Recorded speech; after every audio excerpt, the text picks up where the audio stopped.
Spinning live in studio today. We like to do that the day before vacation. Yeah, it gives us like a party atmosphere, Opie. We like to keep it festive the day before vacation. Yeah, keep it light and airy. Absolutely. 1-866-313-FREE. That's our phone number. 1-866-313-FREE. Lots to do today. Lots of fun to be had. Right off the bat, we got to welcome Patrice O'Neal, sitting in for Jim Norton today. Good morning. Jim Norton's at the Houston Improv all weekend long. Houston. Wow. Houston. He flew out yesterday, so we got Patrice sitting in today. And we're very happy that Patrice is here. Hello, Opie. This is the first time Hello, Patrice. Hello, Anthony. Good morning to ye.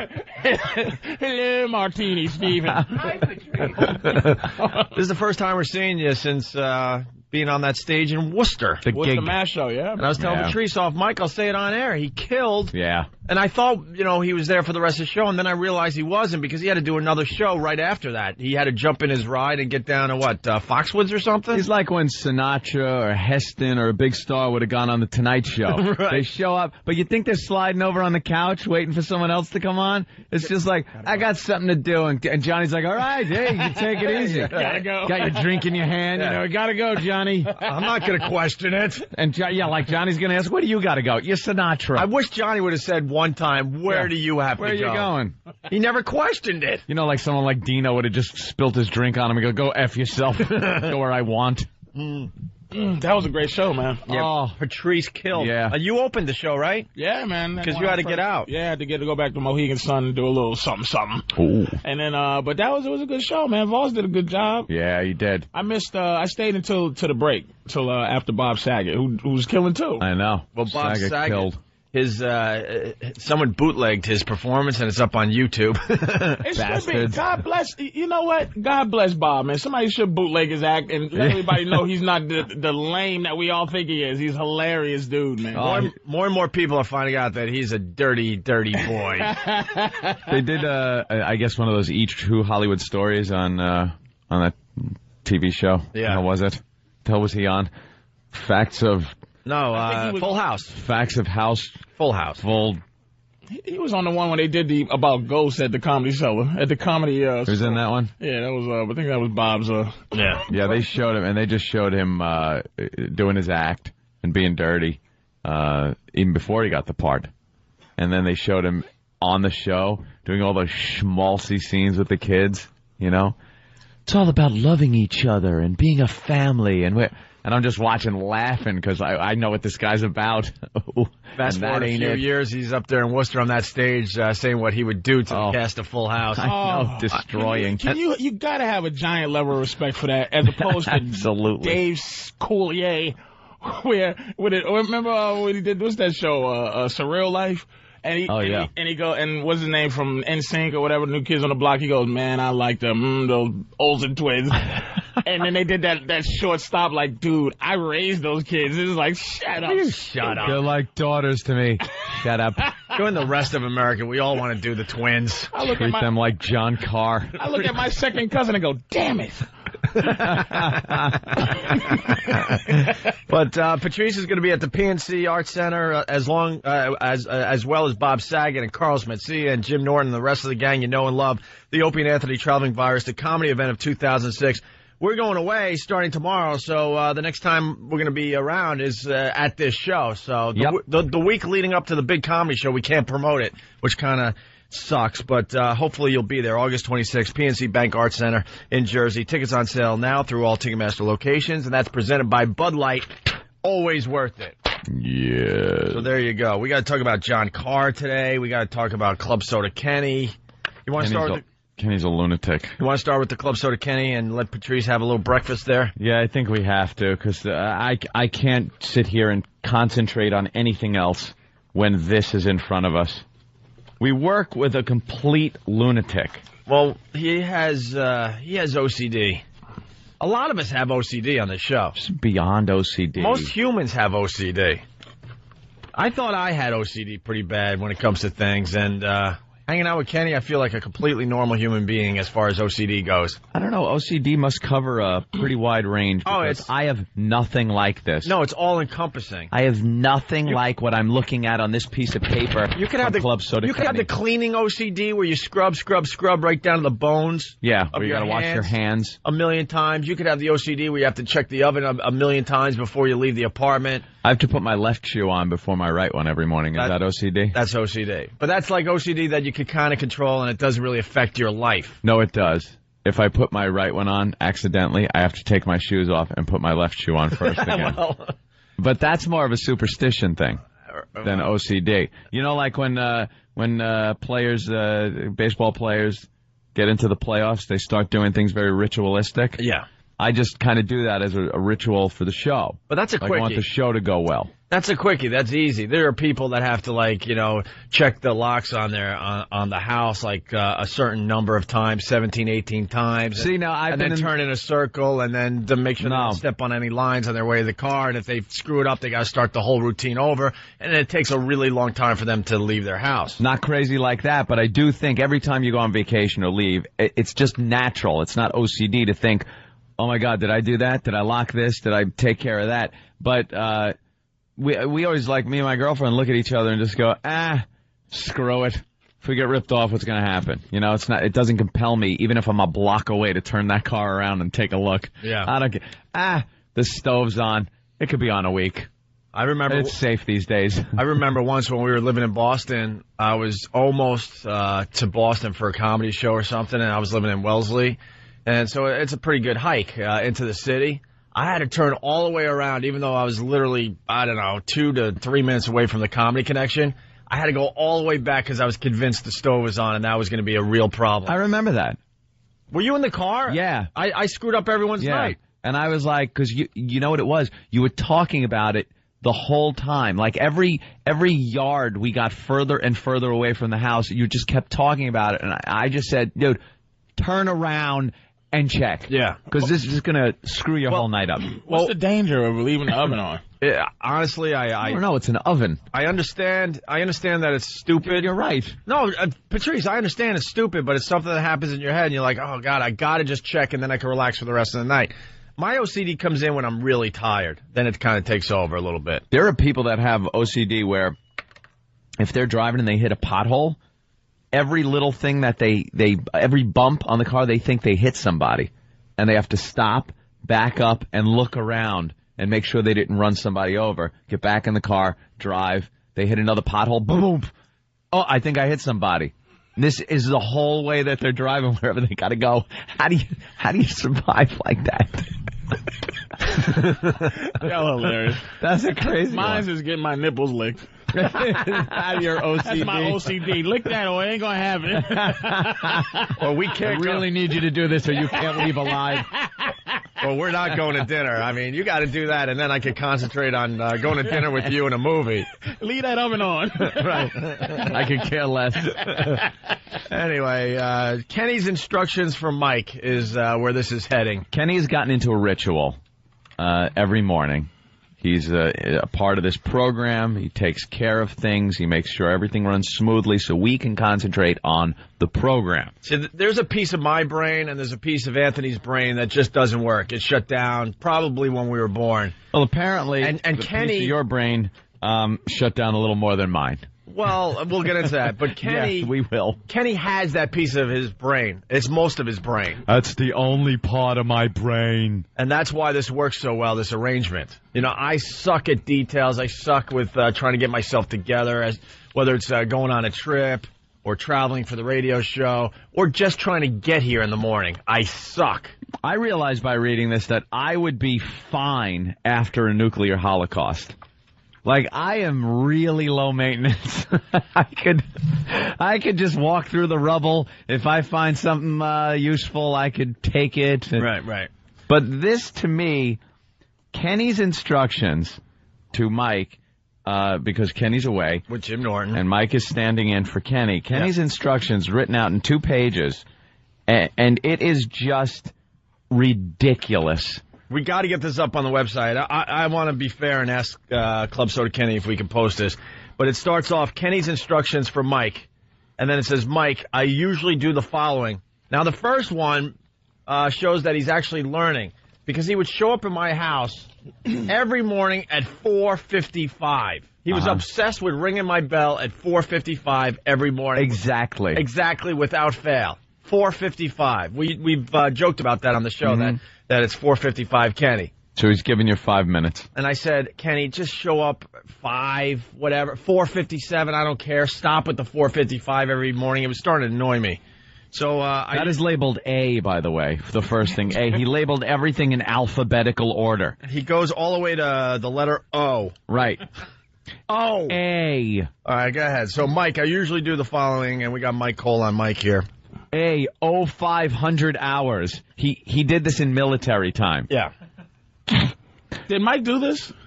4:55. Yeah, you were right Rang the there. bell at 4:55. He rang the bell at 4:55 just to bust my ass, knowing that thought he was going to get 5 minutes knowing extra. the 4:55 bothers the crap out of me, and that's probably my OCD kicking in. Will you stop with the 4:55? So Mike has a great sense of humor. He's ringing my bell at 4:55, knowing that I'm checking the clocks in my joint. All right, now we are into an hour into this. Like right now, real time is an hour into the schedule. Right? 500. Pick up Opie at his apartment and drive him to the studio. This is coordinated the night before by phone or email. He should bring his backpack and rollerblades. The backpack should contain a spoon, a bowl, his notepad, and sometimes a yogurt, blueberries, and a banana. Stop at the corner store if he does not bring these. His sissy kit. Make sure he has a sissy kit available, Mike. His Tinder blueberries. Make sure he has his wallet in his left hand when somebody's robbing him. Oh, Jesus. Oh, my God. I like to eat healthy, and he makes it sound like a sissy kid. I can't even defend myself. You're right. And usually I let him into the apartment while I'm getting changed, and he'll go in the kitchen and wash the bowl and the spoon. Oh, my God. And Hazel. He puts my backpack together like my mom would have back in the day. See, that's what it is. When I was like 10. This is fine, but it should be worded somewhere like, 5 o'clock, pick up Opie, make sure he's got his backpack with his food in it and his rollerblades. That's it. He's got everything listed here, right? Like it's laid out on an evidence table. Right. But there's no word. You can't say backpack and man. It has to be like, make sure Opie has his stuff. Briefcase. Briefcase with straps that might go on his back if he feels it necessary. You ask Opie, what's your stuff? Like when you get there, hey, what's your stuff, Opie? Hey, blueberries and yeah. No, Kenny knows. Kenny knows that. Put his juicy in. Make sure his sippy cup is in one of the pockets of his backy pack. With the little straw. Little straw that pokes through the cardboard juicy. I had to boost the seat in the car. Make sure the car seat is strapped in properly and GH is facing rearward. Turn the airbag off because this can injure a child. Oh, my His sissy kid. Goddamn, Patrice. You rock, Patrice. All right, that's A. That's A. Yeah, that's just A, people. Yeah. Go ahead. Let's go to B, B, which is a mere 15 minutes later because I do understand military time, 1500. Kenny's instructions for Mike, who's filling in today. Go ahead. 15. Upon arrival, 5:15. Yeah. Make sure that he has newspapers. And then he, parentheses there, Post, Daily News, USA Today, and Newsday. Check office and office fridge, and hopefully there is skim milk and Honey Nut Cheerios. If not, send an intern to Dwayne Reed, 57th and 6th, for same. He showed me yesterday where the Cheerios were. Did he? Yes. Get Opie coffee from the CBS kitchen. Milk, no sugar. This is an entire paragraph dedicated to newspapers, cereal, and coffee. Yeah. Did this happen, Mike? Yes. So this No, wait a minute. Okay. I walked in and got my own goddamn coffee. Oh, let me tell you something that just freaks me out every morning. Yeah. It is like, I can't even describe it. Kenny will not only, You would think as long as the stuff's there, everything's fine. Opie he's not a paraplegic. Right. The cereal is a mere 5 feet away. Kenny will pull out the bowl, put it down on Opie's desk, take the spoon and the napkin, put it down, pour his cereal and his milk. Here you go, GH. Slide it in front of him like a father and a child, a young child. He reminds me to eat. If I haven't eaten by 5:35, he'll remind me that it's time to eat. Now, will he stop? Will he stop if you told him to stop? Like, I don't get a chance to enjoy Kenny much. I love Kenny rocks. I'll tell you why this fruit smoothie. Anyone? Like, I know. I love that. But do you ever? Will he stop if you say, "Look, Kenny, don't." I don't eat the Cheerios. He panics. Like, I really can get the Cheerios myself. Just make sure they're here. If I do something different off this schedule, he completely panics because it's his OCD kicking in, and he thinks maybe he's doing something wrong. It's like, no, Kenny, I can get my own coffee. But I know I look stupid here. The reality is I got this figured out where I wake up at 4:45, and I'm at that desk between 5 and 5:05. So by the time, like, the guys see me, I've been up literally 15 minutes, and Kenny's been up well over an hour and 15, so he's my brain for a while. No, see, he'd lose his mind. You're right. You can't upset him like that, or it'll be, you don't want me to do that, GH? Okay. Kenny, what did you... Kenny! Look at me! Hang in there, Kenny! Opie, isn't this thing based on your behavior? Like, did he make this up, or this is based on him just living with you and going, okay, this is what you gotta, this is what you do, so I'm gonna do it for you? No, it's based on I can't get some things done in the morning, and then, like I said, by the time I'm here, I'm only awake like 15 minutes, but now he's taking it. Yeah, this is based on Opie's behavior taken to the umpteenth level. Right. Like, if he, as long as the cereal was there and the bowls were there and the spoon, Opie's completely capable of getting up and making his own cereal. Yeah. It's 5 feet away, the fridge. Yeah. From his desk. But Kenny now has gotten to this fatherly thing that he does with and notice where it be here. It's only paragraph 2, but notice my name has not appeared yet. Right. You will and just watch how this whole thing goes. Yeah, Bill in Waterford. Because I might have to talk to Bob Eatman about how the billing is done for Kenny. No, that's coming from my side. Trust me, it is. Bill from Waterford. I do pay him extra to help me out. That is a fact, too. I don't want people... You got to throw Kenny a bone. Yeah, I take care of him. Bill in Waterford. Hey, Opie, does Club Soda Kenny remember to put a maxi pad in that backpack, too? Bird in Philly. If Opie is cranky, the rectal thermometer is in the front pocket of the backpack. The backpacky. Oh, man, dude. Make sure it's his Teenage Mutant Ninja Turtles backpack, I think. Yeah, he's like his favorite. He's like a Manny. Manny? When I have kids, Club Soda Kenny will be my Manny. Sean from FBA. Opie, did Kenny make sure your permission slip was signed for tomorrow's trip? That's hilarious. Opie, go to your timeout stool. You're going to have to sit in the corner now for a timeout. Manny. To save time, you got to buy Opie those little shoes with the skates in the back. So you don't have to remove them. He just rolling. Yeah, the skate pops out of the sole of the sneaker. What do they call those things? I forgot. Wheelies. Roller shoes, wheelies. Wheelies or something. Yeah, my nephew hilarious. has it. Patrice, I have a 2-year-old, and my wife doesn't leave me these many instructions. Yeah, of course not. All right, let's go to C. C. 0530. Set up his breakfast on his desk.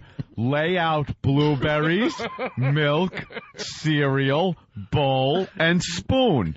When he is finished, rinse out the spoon and bowl and put it back in his backpack. This is not a joke. Uh-oh. We're not writing crap for the radio show. He does this. When I was reading this, it didn't hit me until you're doing him. Yeah, this is the Kenny way, yeah. This is a lot of instructions. Like, you think this is a joke. No. This is how he's got to do it every day. Yeah. Opie blinks 6 times before he wants his drink of water. All right. You ain't been watching him, Mikey. Blink 4 times. Get ready. Yeah. If you spill milk, whip your own back with the bullwhip I will supply for 15 minutes. This is inexcusable behavior, and only the spilling of your own blood can even come close to making up for this. and then find Tom Hanks and tell him to find out who the real savior is.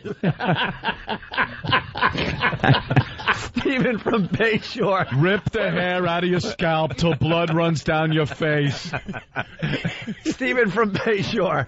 Within 6 months, Kenny will be chewing Opie's Cheerios like a mama bird and regurgitating them directly into Opie's mouth. Spit them down his throat so he doesn't choke. No, directly into GH's mouth. GH.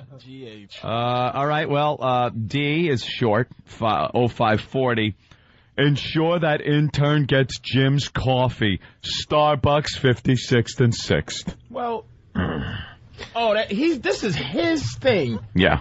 For him. Wait, no, the best part is that you know what? There's nothing about Anthony. There's stuff about Jim, and Jim's not even here. That's what I was saying. Yeah. But is this is his regular? This is routine. He forgot to take out the Jim though today, or this is for him when he reads it. But like. I better. Does he read this? Yeah, he didn't. He follow his own thing. He couldn't leave out anything, regardless if Jim wasn't here or that. I see what you're saying. It would have screwed up the flow. If we got fired and we didn't have a show to do, at 4:50 he'd still be ringing Opie's bell. Come on, GH, with a backpack and everything. Not have a place to go. Somehow we'd have to figure out how to break the OCD cycle. Yeah. Hey, a lot of people call me a prima donna. I mean, you guys are confusing this a little bit. I mean, he's there to help us out and do things for us, but he takes it to this level. He takes it to this level. And I'm not going to. Because I do remember it at one point. I'm not going to argue it when I'm half asleep. I'm like, wow, this is great to have someone like doing some of these things as we prepare for the show. At one point, you did get your own stuff. Yeah, that was it. For many years. And then somehow it just transmuted into this blueberries today. whole thing. Your own blueberries? To be the devil's advocate, for anybody who thinks that it's like, that's why I asked, can you stop this? Yeah, is there a way to actually put a stop to it? I don't know. Until Kenny stops. I really don't know. No, I can't. All right, I wouldn't want to stop it. Let's get to 6 o'clock, then we'll take a break. This is all the stuff before the show. Well, this is 5:45? Yeah, 5:45. Set up studio. Chairs, stools in place, newspapers. Jim gets a Post and a Daily News. Opie gets Post, News, and Newsday. Bottled water, 2 each for Opie and Jim. Perfectly lined up, by the way, every morning. And here's the first time my name even pops up, but it has nothing to do with me. Yeah, it really has nothing to do with me. 45. You loser! We're 45 minutes in, and it's my name pops up, but it isn't about me. Anthony's sound effects. Make sure my machine is plugged in. That's it. And then I don't show up again for I don't know how many paragraphs. Mr. Sound Effect. Yeah, make sure his machine is taken care of. Jim also needs a blank piece of paper, a pen, and some napkins or paper towels. Get Eric or Than to help. With what? The papers and pencils? Yeah. Is that you need 2 people? Yeah. Anthony, do you need anything? I am so self-sufficient. That's why I said nuclear holocaust. I'm good.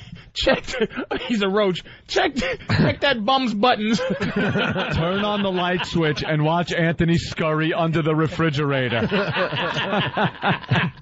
Don't forget at 5:55, tell Opie he's handsome. All right, I made that one up. Reassure GH he's a handsome man.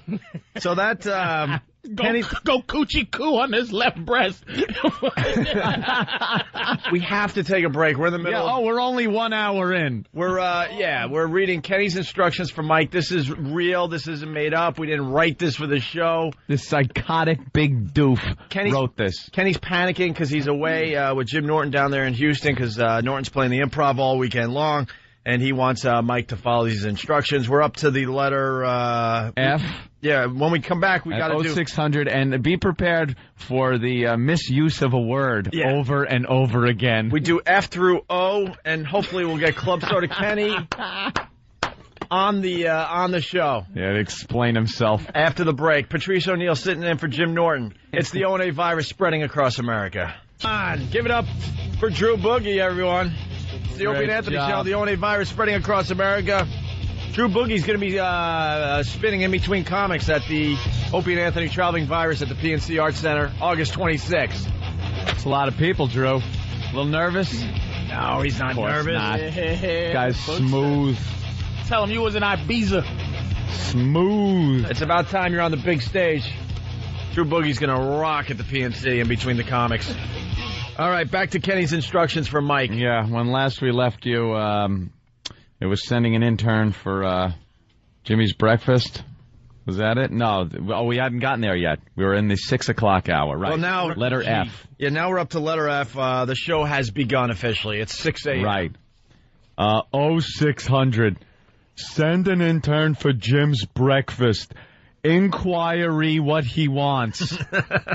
All right. Inquiry what he wants. I believe it's inquire or make an inquiry as to what he wants. Yeah. But inquiry what he wants. Usually a small oatmeal from D&S Market 56 and blueberries from Ernst & Klein Market. You have to go to 2 different places. Because he figured out where the good blueberries are. Where the good blueberries are and where the good oatmeal is. Yeah. G, 0600 or 0630. Wow. That's pretty bold of him. Yeah. Leaving a half an hour little gap. Yeah, it is. Yeah, look at it. But any time during that period of time, ask if Opie wants more coffee. Inquiry if Starbucks or CBS coffee. Inquiry. What adult? I haven't seen you do that yet there, though, Mikey. Have you inquired? Actually, I just saw Opie come in during that break with his own coffee. I asked. He went and got his own. Did he ask? Yeah. I know all eyes are on me today. This stuff usually happens and most people don't realize. I'm like, screw that. I'm doing everything myself today. my wife. The only one that. My wife just called me. I heard the message. I just let Aunt hear the message, and she said that she'll never speak to me again if I poured Opie's Cheerios. God bless your wife for having your backbone. You better have dignity, Michael. It's like, and then at the end she goes, "You never did that for me. Never did that for me." All right, continue. Let's go. H, 0700. Inquiry when Opie wants to eat. Usually D&S Market, either small oatmeal, egg whites on a toasted everything bagel, egg whites in a platter, or egg whites with turkey in a platter. Nothing else in the platters. In parentheses. Make sure, or whatever those are called. What are those called? What? They're not parentheses, are they? Oh, yeah, I was getting confused with quotation marks. Yeah. Nothing else in the platters. Make sure that you get pepper. Pepper and a fork, if applicable. If applicable, get a fork. Do you realize how non-compatible, right? Or not... How much the fans of this show don't eat like Opie? Oh my goodness! I know, because they don't have a Kenny. There's somebody right now listening to the show eating a steak and cheese sandwich right now. Yeah, for breakfast. You know, egg whites mixed with cheeseless cheese with brought by a big stupid butler. That's pretty much what Kenny is. Can I'll try to defend myself a little bit and bring it down to a serious level for just a second. There's the heart thing in my family. And my dad had heart problems his whole life. So when I saw him go through his first quadruple bypass about, it was 93 when the terrorists first tried to blow up the World Trade Center there.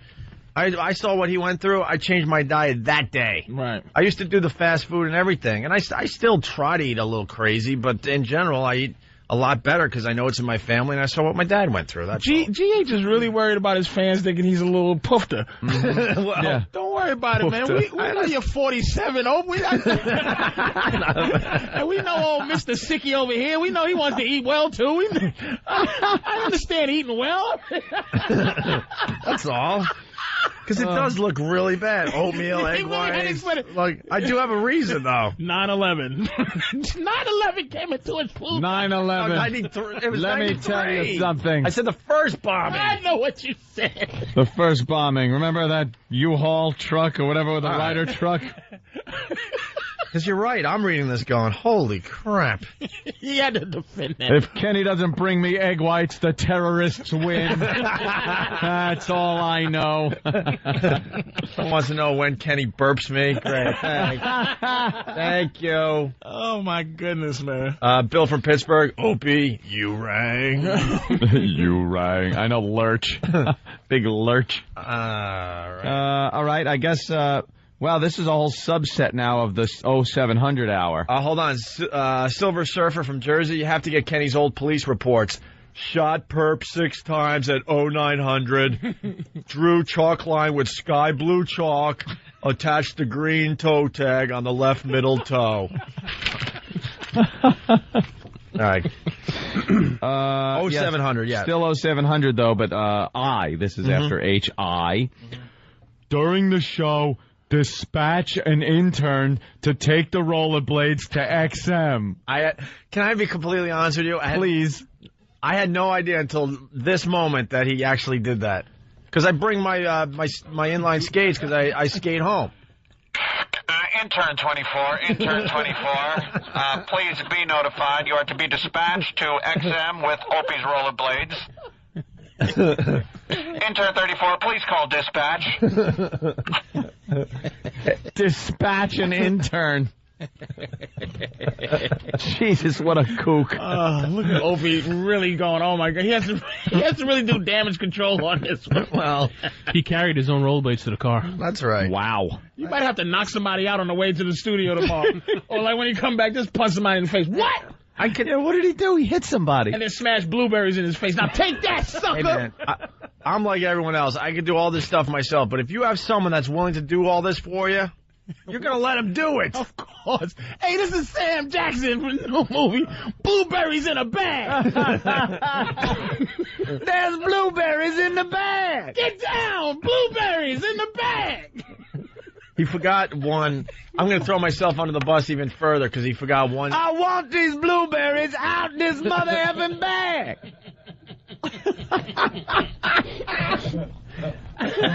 Oh, man. Hey, Frank for Patchogue. Kenny's instructions are more detailed than when in the movies a person has to disarm a bomb listening to a cop over a phone walkie-talkie thing. And then he has, quote, cut the red wire first.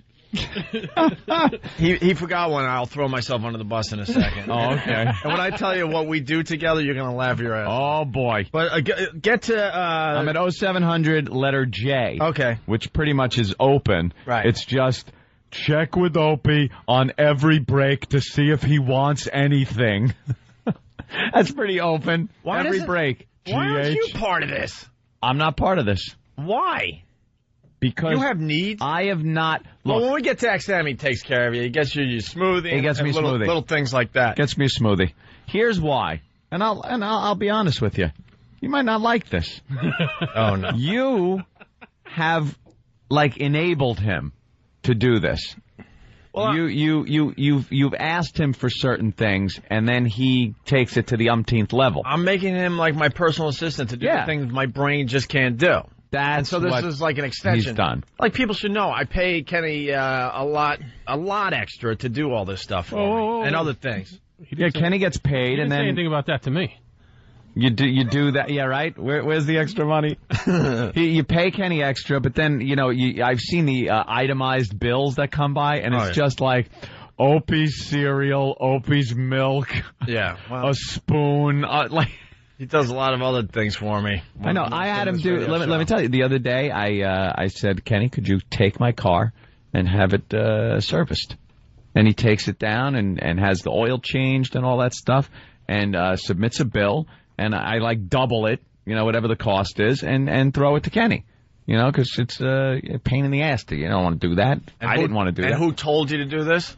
You did. Thank you. Because one day Kenny's like, GH, your car's out front. It's all been serviced. And I looked and went, whoa, wait a minute. Now that's something I could sink my teeth into.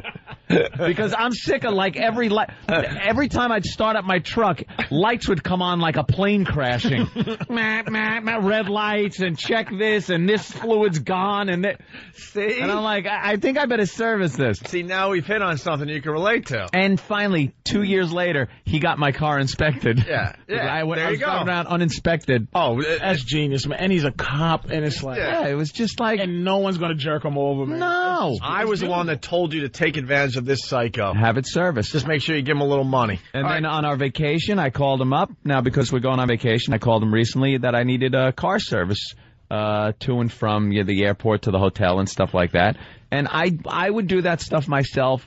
At night, I'd get on, what do you need to do a car to go to what address? And it's just a pain in the ass.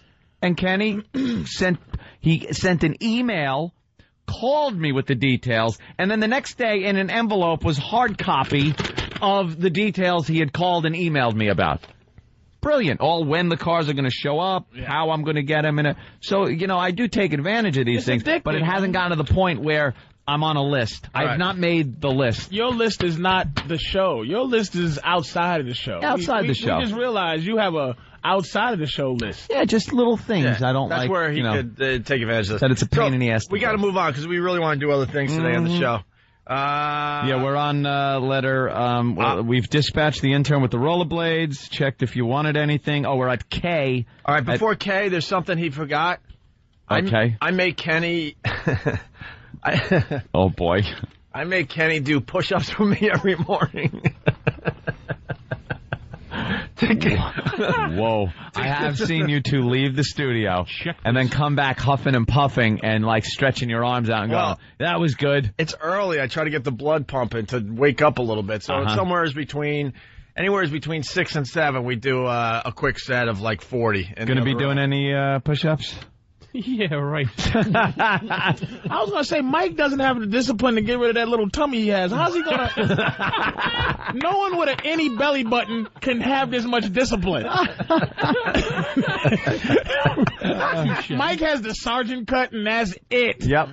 That is it. Is there any friendly competition that goes on during these push-up sessions? No, because he's a machine. I always let GH win. No, he's a workout machine, and he stops when I stop, when I know he can easily do another 10. Does he actually do his push-ups with you doing your push-ups on his back? I can just picture that.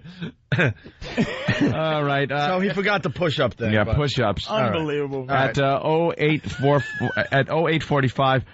Pack up his backpack with blueberries, banana, sometimes a yogurt to prepare for the walk.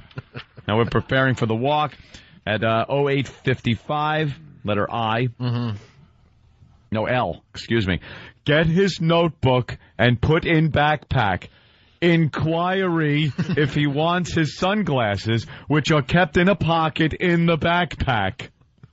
Inquiry for his sunglasses. I never asked him to do all this. Never inquiried? No. But it's nice. Letter M at 0900. Walk to XM. If available, give the backpack to an intern to carry. Make sure the breezeway at CBS is clear. Stand to the side. N 0915. Yeah. Give him his notebook and inquiry if he, Norton, or Anthony want anything to eat. There we go. 9:15, and I get an inquiry if I want something to eat. And letter O at 0930, dismissed. He actually wrote dismissed. Get receipts for everything. And then he goes, I think this covers the routine. Overall, it's pretty simple. But if you have any questions, concerns, or needs to discuss anything, please let me know. Thanks for everything. Thank you. Regards, Kenny. Ladies and gentlemen, live from Houston, Texas, it's Club Soda Kenny. Good morning, everyone. Good morning, Kenny. First and foremost, I must apologize to Anthony because it's been brought to my attention that I unintentionally slight you. Well, it's not really a slighting. I really don't have any inquiries for you. Yeah, you're very low maintenance. I'm very low maintenance. I eat a bagel and the club soda that an intern is completely capable of getting. But believe me, you're equally in my heart. But that's right. I do believe that. But that's effed up too. That's all you eat all morning. Yeah, I have to have graze. a bagel and I have to graze all morning. He gets a dry bagel and club soda, and that's it for the put a day. little cream cheese on there. And that's it for the day. Bit. That's all I need until then when I go home, then I eat a nice big lunch. How is that? And then I'll have some dinner. That's all I need. I'm very low maintenance. Like I said, if the bombs fell, if we were like a water world, I'd be fine. You got a minnow, I'd bite his head off, I'm fine for a week. I'm very low maintenance. Kenny, we're going to throw this up on the website. We have to. Okay. You're the boss. So you don't need anything censored out, like the government takes a big black marker and just crosses things out. This is security sensitive. Don't talk about blueberries. Someone on the instant feedback, they don't have a name, but it's from a mobile device. So is Opie a trainable? Trainable. But I'm very efficient and effective. Yes, you are.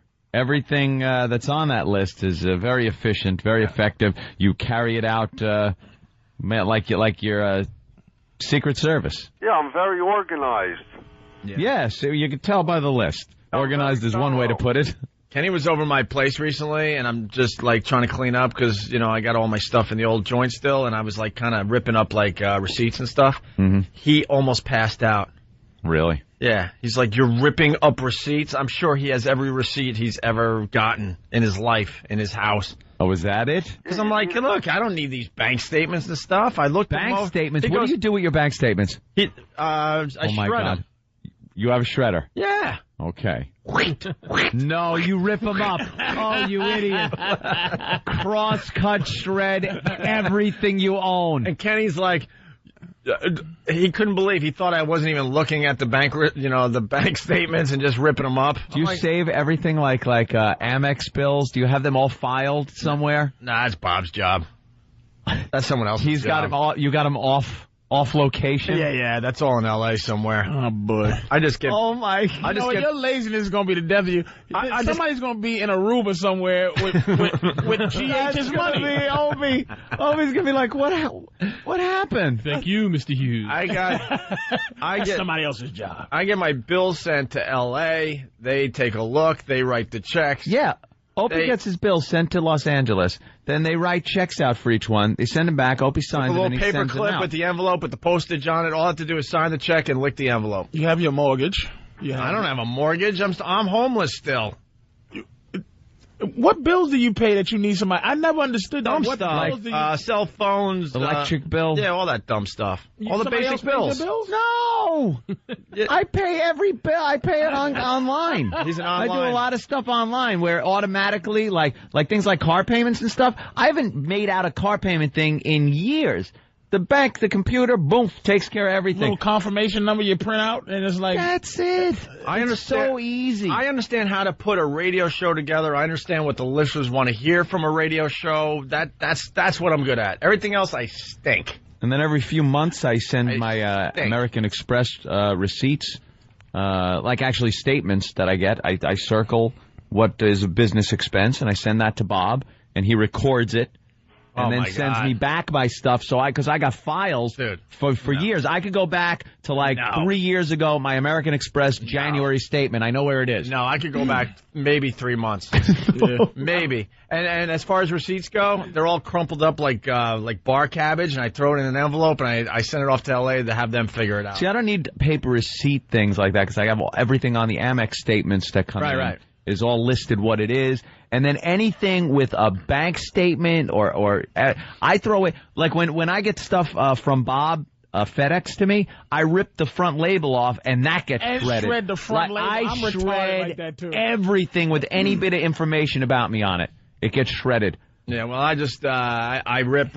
Yeah, because they can't put together 4 pieces of paper. Yeah, you gotta shred. Man. I throw the coffee grinds on. I throw the dead mice. Doesn't matter. That I caught the night before. Yeah, that stops some Nigerian from getting it right. You need confetti, my friend. You want confetti in a bag. I am Opie Hughes, my friend. They call me GH. I eat Cheerios, and I have blueberries in my backpack. Blueberries? Oatmeal. What? Oatmeal? And blueberries and oatmeal. We have to take a break, unfortunately. All right. Kenny, anything else? Well, I just realized how stupid I am. I gave Mike instructions for Jimmy, and he's not even there. He's with me. We realize that. Yeah, we... Kenny, you're not mad at me, are you? No. Okay. Hey, listen, I'm great fodder. Opie did get his own cup of coffee, though. Yeah. Twice. Really? And Mike said... Gets a demerit. Demerit. And Mike said he's not doing the push-ups with me, so... No, I have to now because Patrice called me a fat bastard. I'll have to do it alone. It's going to be me all by myself today, Kenny, doing my push-ups. Who is getting a oatmeal? He didn't leave Lee Hermie, I tell you that. He left. Who's going to count out my push-ups today? Oh, Mike will do it. There you go. Oh, Mike got some guns, huh? All right. Kenny, thank you. All right, listen, have nice vacations, everybody. Thank you. And call me if you need anything. Have fun in Houston. Jim Norton at the Improv in Houston all weekend long. Yeah, and you know what my greatest fear is? Huh. Not being there for you. He's so serious. It's corrupting to have somebody. All right, Kenny. All right, I'll call you. I'll see you guys at PNC. All right, very good. All right, take care. All right, Kenny. thank you. Bye. If Kenny was in Houston, or actually Dallas, that's right, sorry, ruined the joke. I was going to make a Kennedy joke. He'd still be president. He'd still be president if Kenny was there. He certainly was. No, that was even worth the flow. Yeah. God damn, he'd still be there. All right, Drew Boogie, take us out of here for a little while. It's the only virus spreading across America. Goddamn rich for boss. Goddamn rich for boss. I kill rich for boss. I kill rich for. This is the Opie and Anthony Show, the One virus spreading across America, doing something a little different today. It's the day before vacation. We try to keep it a little festive. We got Drew Boogie. He's mixing live in studio. He's going to be mixing and scratching and spinning and doing all that fine stuff at the PNC Arts Center for our Traveling Virus show. The comedy event of 2006. In between the comedians, he'll be on stage doing his thing. I think he's going to kill at the PNC. Oh, yeah. Tickets available through Ticketmaster.com. All the info is up on OpieandAnthony.com. Presented by Bud Light. Always worth it. Got a bunch of mixes just for the show? Yeah? Oh, yeah, You threw together some good stuff? Yeah. I think the crowd's going to go crazy. Yeah, he's going to keep it... he's got all the O&A material he's going to be mixing into his stuff. Nice. Let's go to Cleveland and say hi to Jerry. Jerry, what's up? Hey, good morning, guys. Good morning. Morning. I'm a little nervous, so bear with me. All right. Oh, boy. Take a deep breath. Yeah, Jerry, let me help you out. Yeah. We're on 22 radio stations. Yes.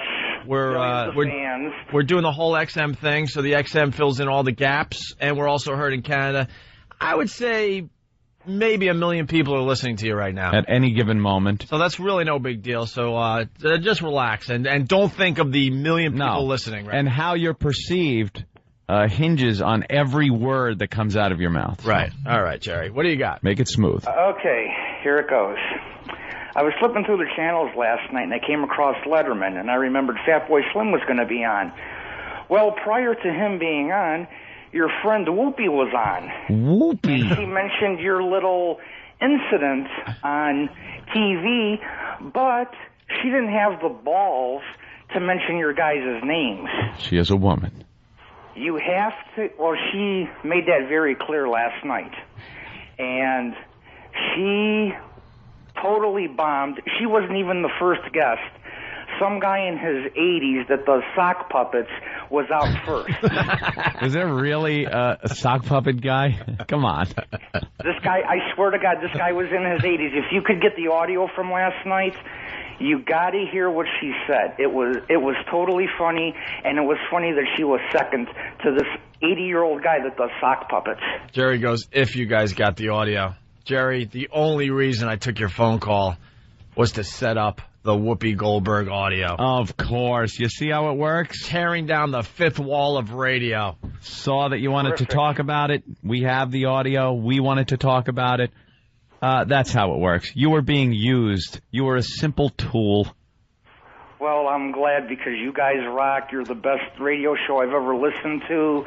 Howard Stern could go die for all I care. Oh, that's a little You guys harsh. are the best. All right, are you going to be at the Tower City Amphitheater in Cleveland? Oh, hell yeah. Tickets are on sale for that date as well, September 23rd, the Opie and Anthony Traveling Virus, the comedy event of 2006. All right, Jerry, we'll see you there. Thank you. All right, thanks. Yeah, Whoopi Goldberg was on Letterman last night. Mm-hmm. Now, it seems to me like morning show personalities, radio show personalities these days tend to be men. Yes. Yeah. I am not. No. Have you had any, has been any trouble because of that? I mean, you're kind of invading a male club there. Well, there are a lot of women there, but, no, you know, I met up with a couple of folks and sort of just, we spoke and fixed it, and it was all right. There was trouble? What was the trouble? Well, somebody said something wrong about me. Well, now, let's start at the beginning. Who was it that said something wrong? It was two young men on the radio, two very nice guys, as it turns out. And I felt do we know who these guys are? Well, you probably do. Yeah. You know, they're very nice. Yeah. And they're white, you know. She's getting big laughs for dumb stuff. She's just kind of hinting around things. She doesn't want to. She doesn't want to say our names spill the beans on Letterman. I think we'll say our own names on Letterman in 2 weeks. Yeah, we'll bring it up. 2 weeks from last night, we'll be on Letterman. If he wants to talk about that situation, we'll mention Whoopi. What the hell's the difference? Yeah, I bet Clear Channel, who she works for, probably got to her beforehand and goes, you know, if they talk about the whole situation with Opie and Anthony, talk about it, but don't mention their names because they don't need any more publicity. And they just, you know, they were having fun at the expense of a brand new show. And so they have these followers who sort of made it a little bit difficult. And so one of the boys said something he shouldn't have said, and I went to visit them. Oh, so you kind of called them out. Well, I just felt like they were making so many invitations to me that I should meet up with them. Well, now, you go, girl. You go, girl. Yeah, Whoopi. This Whoopi thing. Do you want to tell the folks who they were? No, they're just nice boys. Nice boys. See, everyone knows. Even the audience knows. This became a national story for us. Yeah. Letterman knows. Why wouldn't Letterman say it was Opie and Anthony? Help us out. We work for the same guy. Be on your show. We're going to be on your show in 2 weeks.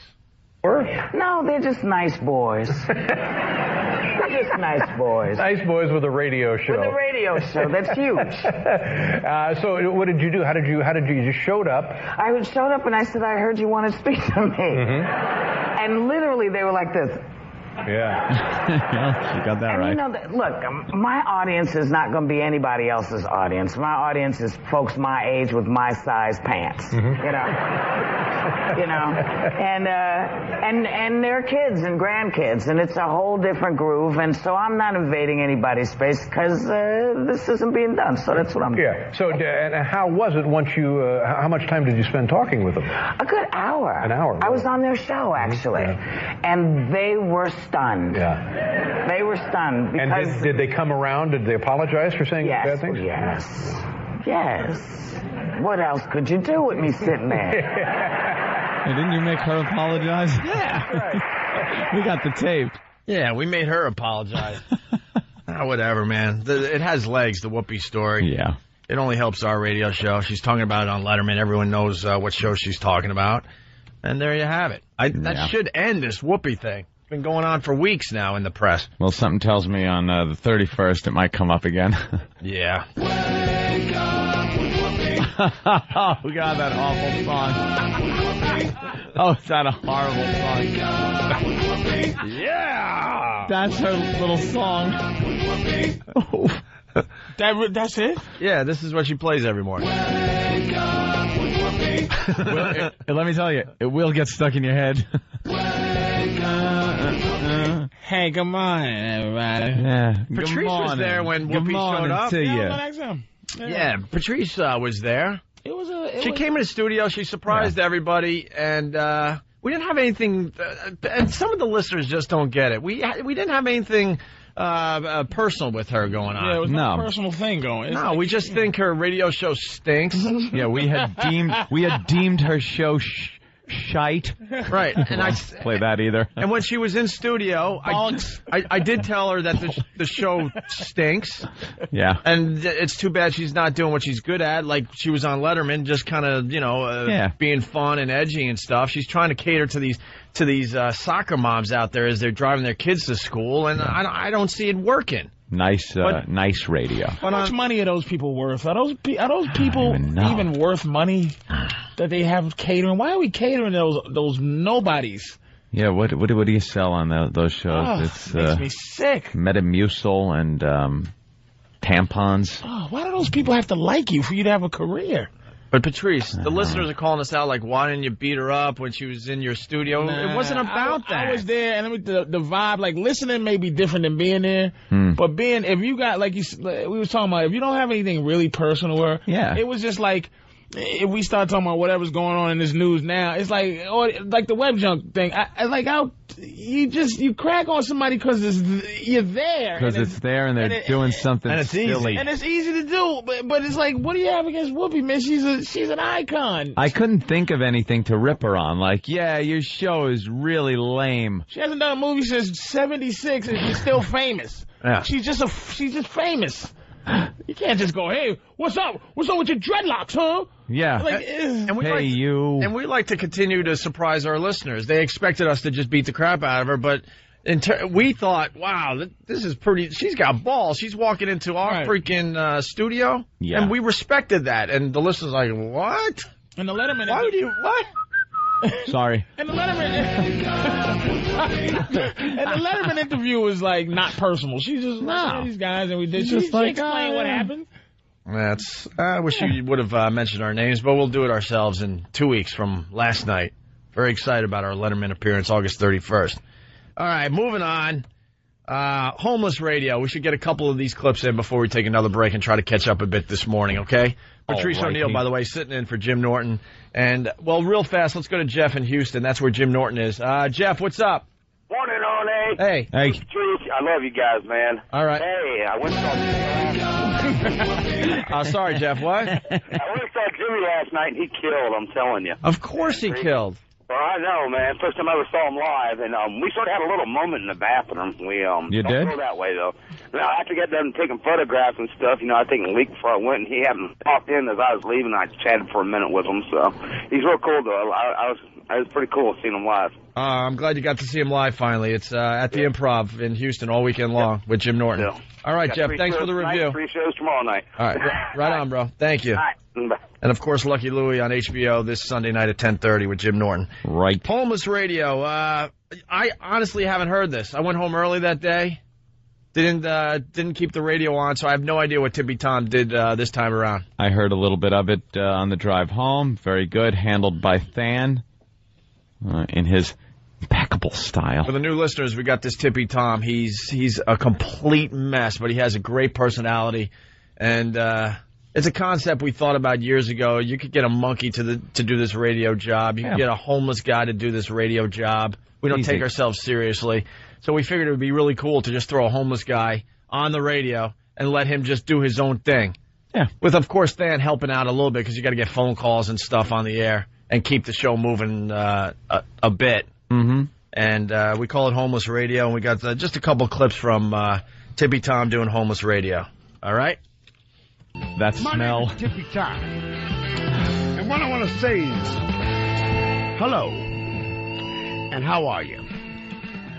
And I hope you're well, because I am in a funny place. These guys look weird to me, but they seem okay. And, I'll try to do the best I can here. But the thing is, I'm not sure what's going on here, but Tippy Tom is on the air now, and I would like to hear some callers come in and at least call and ask me a question, because I need a question. Wake up with Whoopi. Wake up with Whoopi. There's Tippy Tom. That's the intro to his radio show. I would listen to this all day, though. All day, man. God damn. And I think next time we do this, we don't even have Than in studio. Let him try to figure it out himself. Wow, that'd be rough. Look at the. I think we do that next time. He has to look at the screen and try to figure out what the people want to talk about. That's what we do next time. He's really, really homeless too. This guy. This guy is filthy. He stinks up an entire room the second he walks into it. He's got lice. He's got staples in his head from big chunks of hair. The last accident he took. Yeah, ripped out of his head. Big beard that's just gnarled and nasty. He looks like an aqualung. And hey, that's good. And actually. He's just completely out of his mind. Yeah. And no clue what's going on in the world. He is the real life aqualung. Yeah. From the Jethro Tull cover. Yep. Very good. That's him. All right, Homeless Radio, Tippy Tom talking about the liquid bombs on the planes. That's a very big story in the news lately. You want to get a homeless point of view on that, don't you? All right, Tom, we got another question. Johnny from Long Island, go ahead, buddy. All right, my question is, I want to know what your thoughts are on terrorists trying to sneak on liquid bombs onto airplanes and trying to explode them.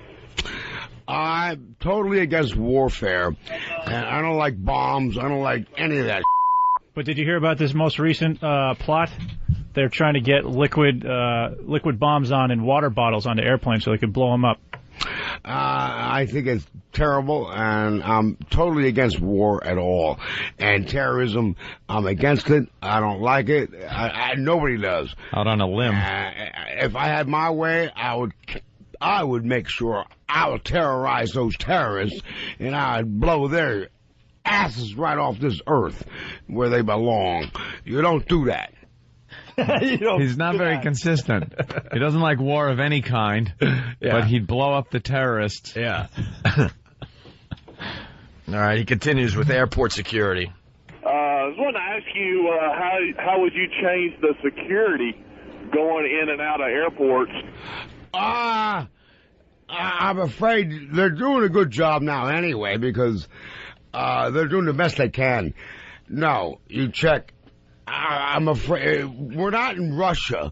We probably should think more like Russians in Germany, and that way there. Yes, check everything before you go on that airplane. I might have my children on that airplane, and some terrorists up there blow it up. Get the out of here. Is that from CNN or Fox? Which pundit was that? I think it was MSNBC. Oh, it was? Yeah. And all the little words going down under him while he's talking. Smelly homeless guy. Let's go to smelly homeless guy. What do you think? I think you ought to take your clothes off, bitch. I don't think this guy killed John Benet. Let me tell you why. He's in Thailand. I know something about bricks. And John Carr couldn't lift a brick up over his head. I like to see him try. He gets all angry. Oh, my God. Forgot what we were listening to. All right, one more here before we take a break. Talks about his kids and that he's not a hobo. You have kids, Tom? Huh? You have kids? Yeah, I got 3. Michael, April, and Charlie. And where are they right now? They're in Reno, Nevada. Do they know about your condition currently? No, I hadn't talked to them in years. My condition? What kind of condition you talking about? Well, just like your my toothache? No, like being a hobo. They probably do, but what they do about it? What do you mean a hobo? I'm sorry, that's not the right word. I'm not a hoe. What's the right word? A bum. Okay, my bad. I was out of line. Stop being politically correct. Yeah, even bums want a hobo. Want to be called the right name. A bum. I'm a bum, not a hobo. The applicant is a bum. Call me a Latino American. I'm a spit. A hobo American. Hobo. Let me tell you. Like he's walking the train tracks with a stick and a little spotted bandana with his possessions in it tied to the end. You trying to condescend me? I ain't a hobo. I I'm no home. They call him a homeless American. Yeah, a homeless American. The art of the homeless. Called you out, you phony. I'm a bum. I defy you to breathe in his presence. Let me say something about John Carr. I don't think he did it. I'm willing to come to his defense as a CAG to witness. I saw that faggot on TV. He couldn't lift a brick above his head. That little girl could have kicked his ass. And why did he pull his pants up so high? Is that how they dress in Thailand? He wouldn't last a night on the street dressed like that. Creep. You know what? One more. How about I can't this subject? The heat wave. I can't get enough of homeless radio, and I haven't heard this stuff yet. Tippy Tom doing a radio show for us over at XM. These are just the highlights, by the way. What about the heat wave? Which heat wave? I've been through thousands of them. Well, it's been really hot this summer. What do you? How have you been coping? How have you been dealing? Well, with I stay in air conditioning, so I didn't feel it too much. But when I do go out, I stay in shade. And, well, you know, I'd rather have it hot than cold. No kidding. Even in the summer, you don't get uncomfortable? Well, I do, but I can get cooled off. I just pour water on my head. On my head. Of course he wants to be warm. Doesn't want to be cold. He's homeless. Someone's asking if Tippy Tom's a hobosexual.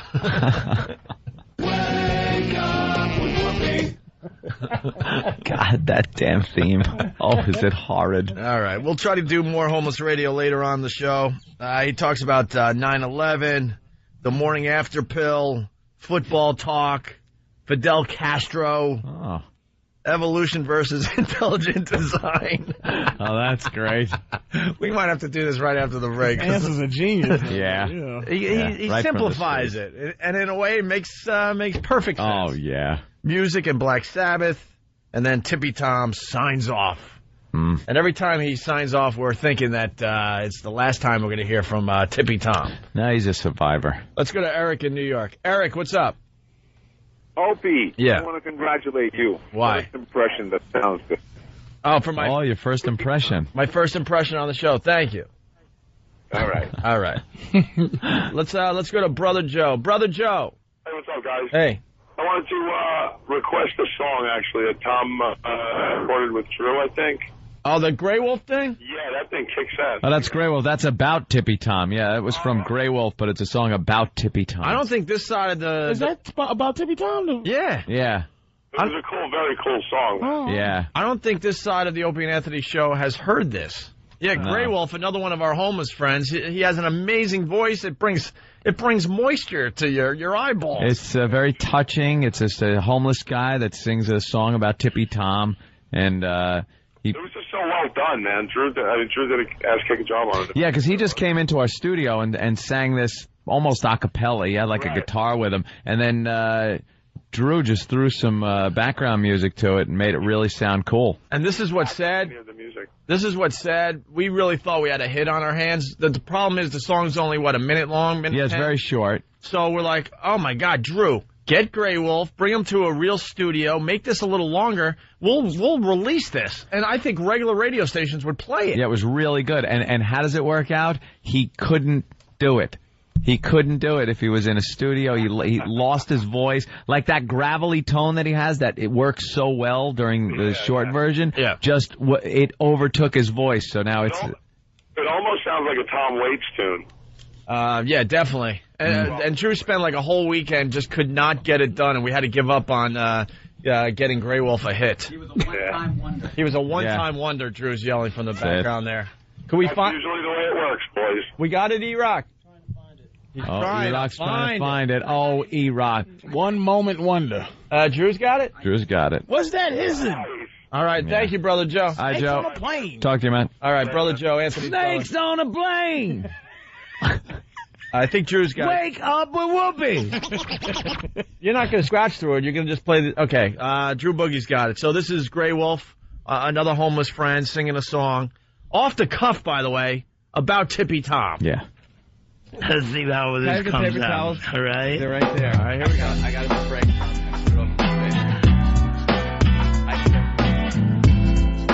Oh, this is nice. This is a story about a man, and he always was so lonely at night. But his voice was rowdy. You could hear it all through this train station. And I'm going to sing this one. This is about Tippy Toe Tommy. Let's go while we're young. It's late at night, and I have nowhere to go.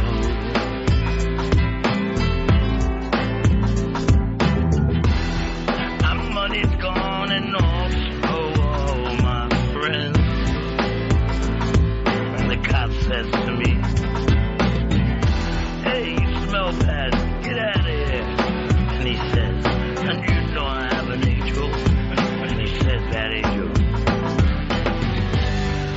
shelter me from the pouring rain. You have homes. This is my life. I'm living with so much pain.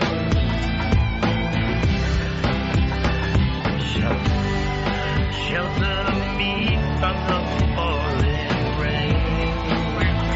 You have homes. This is my life. I'm living with so much pain. That's just a little piece. You're checking out the Opie and Anthony Show. The O&A virus spreading across America. Patrice O'Neal in studio today for Jim Norton, who's at the Houston Improv all weekend long. Right. Oh, we were just talking about Snakes on a plane. Snakes on a plane. Isn't. It's a snake on a plane. Snakes on a plane. we were saying they should just substitute all of his Pulp Fiction lines and just put him in the movie. Seems like that's what happened. Tasty oatmeal. Snake? You read the Bible, Snake? This is some repugnant mother effing.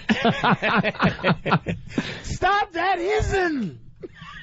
Yeah, what are we going to do about the snake? How are they going to pull this off like you guys are saying? How is during this the break? movie going to be pulled off? It's got so much hype, and everyone's like goofing on it before it comes out and talking about it. I've been hearing about snakes on a plane since, like Thanksgiving? Oh, man, it's been months. It's been a really long time. And they've been hyping this movie for almost a year. And apparently, as per E-Rock, they had to rewrite the film a lot because during, I guess, some of the quick screenings they've given people, they didn't like the fact that Sam Jackson didn't use the Amorephora enough, which is one of his, everyone loves hearing him use that phrase. It wasn't cursing enough. Yeah, yeah. He's still in his Ace Windu. The Force, yeah. Hey, my children. Mace Windu, whatever the hell his name was. But they wanted more him cursing more. And more snakes, I guess. There weren't enough. Not enough snakes on the plane. You need a lot of snakes on the plane. It's just one snake. That sucks. And how did he get on the plane with the snakes? I don't know. But I'm on a plane. But I'm on a plane full of snakes. They must not be liquid. Snakes? Snakes ain't liquid. People are saying the movie's good, man. RottenTomatoes.com is giving it 77% good rating. What does that mean? Rotten Tomatoes is the best website for movie reviews because they take all the reviews from all the papers all over America and then they give you a nice average. Because your local guy might just Rotten Tomatoes on the motherfucking plane. Because your local movie reviewer could just be a douche.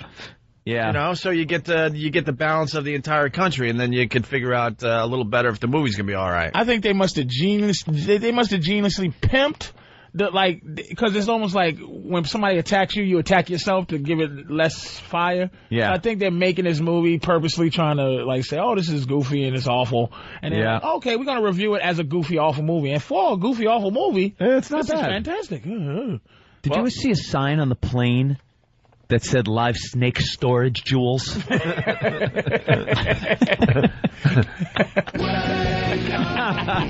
Hey, Whoopies on the plane. I thought it was snakes, but it was a hare.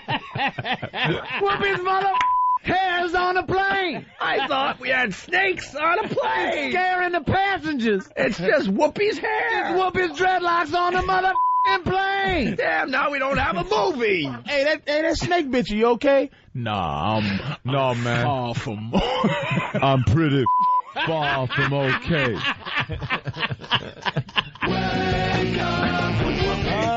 Yeah. We get some hard pipe hitting over here. Work on Whoopi Goldberg with a pair of pliers and a blowtorch. They're gonna get medieval on your ass. Negro, that's all you had to say. Yeah, Marcellus, there's snakes on a plane. Snakes on a mother effing plane. What are they going to think up next in Hollywood? Snakes on. Hey, Kyle in New York. I love it. Kyle? Hey, man. Hello? Yeah, go ahead. You saw Snakes on a Plane last night, right? Yes, it was the best movie of the summer. By far. Wow. Well, look, the summer didn't have a lot to choose from. Well, How about birds in a car? Bird. There's a bird! Screw bird, how about a bee in your car? Now that's frightening. There's a bee in the car. God damn! I got to get these parakeets to the parakeet asylums for parakeets without getting eaten by the snakes.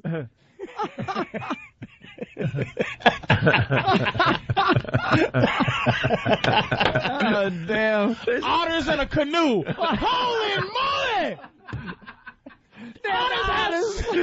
They got big teeth. Wait, hit him with a oar, dummy. Oh, my God. I can't get past bees in a car, though. Bees, because that's frightening, man. When you're driving and you just hear, you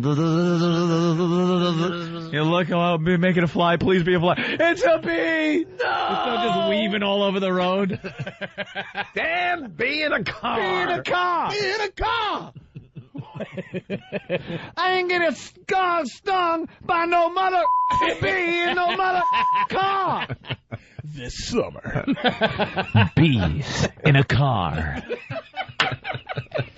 Well, that's how Hollywood works, so you know these are coming. If there's any success with Snakes on a Plane. Throw something in some form of transportation. Yeah. Fish in the post office. I'm trying to mail something, and there's fish in the post office. Sharks in the post office. I gotta mail a mother letter, and there's mother fish in the mother post office. Hey, Shark, lick this stamp.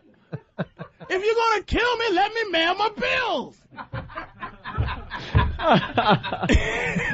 Hey, Mr. Torrance is calling out Patrice O'Neal from The Overlook, of course. Why do parakeets need to go to an asylum? I don't know. I was trying to Are these evil the plot of the movie? Evil parakeets, man. Evil. Thank you for helping me through that. Friendly parakeets, they're crazy. Man, this is Hollywood, man. Hiss again. Come on, hiss again. I dare you. I double dare you, mother effer. Hiss one more goddamn time. Rob from Jacksonville. One more time. I dare you. I double dare you. Oh. Yeah, here we go. Let's go to Mike in Boston. Mike, what's up? Say snakes again. Say snakes again. Say snakes one more goddamn time. I'll double dare you, mother effer. Say snakes one more time. Hold on. There's mother possums at the bank. I gotta get in the bank. There's possums in the bank.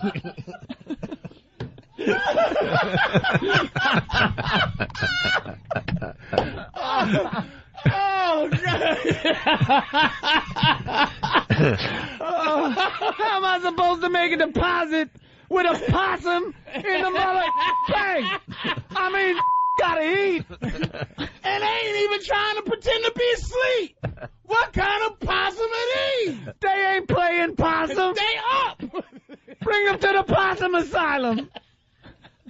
Oh my God, possums in the bed. And and these possums ain't sleeping. Wallabies at the DMV. Kevin from Possums in a bank. Oh, no, gerbils at the liquor store. Oh, no. Mother... I'm gonna get some liquor. Gerbils in the liquor store. How they go? You know, at the end it's gonna be. What do you think the saying is gonna be at the end?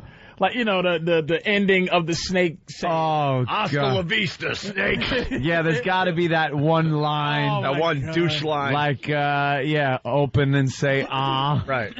Or smile, you son of a bitch, from Jaws. There's got to be like the last snake, and then a line. Hey, we got a good one coming in. John in Brooklyn. Go ahead, John. The sequel to Snakes on a Plane next year's summer blockbuster. Ants in my pants. There's ants in my pants. And they're making me dance. And I don't like to dance.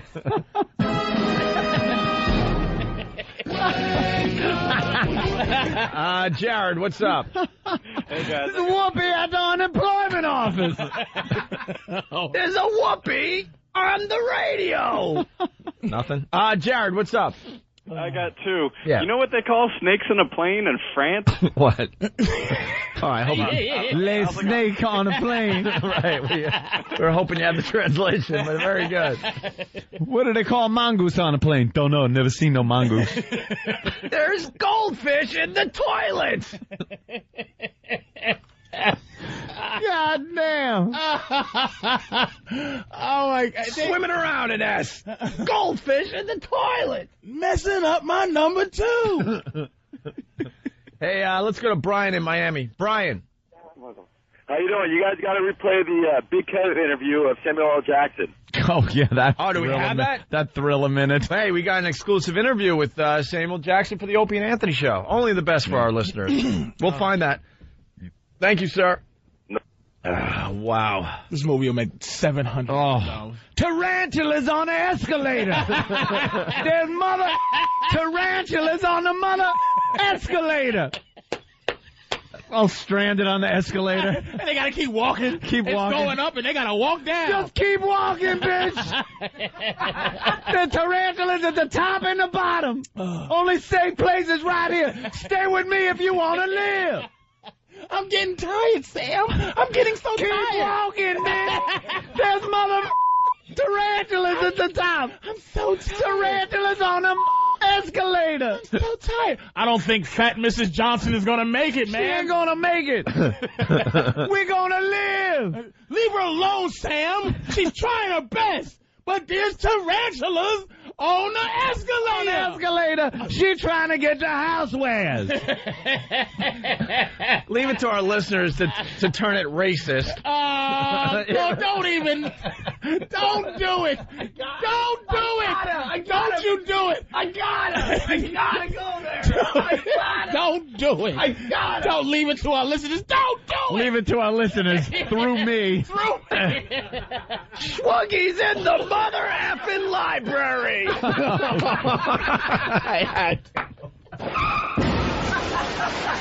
There's Schwuggies in the library. And they won't be quiet. I said shush, and they said F you.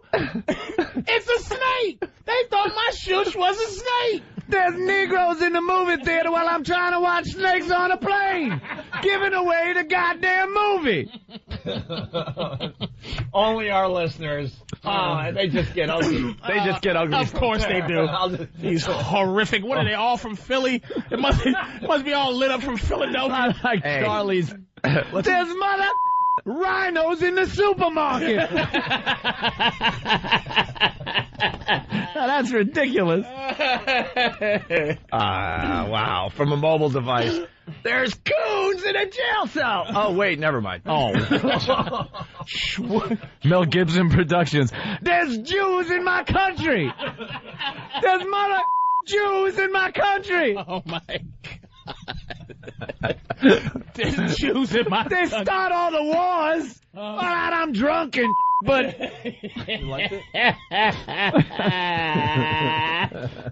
Oh my God! Snakes on a plane. Really fast, we got an exclusive interview with Samuel Jackson from Big Kev.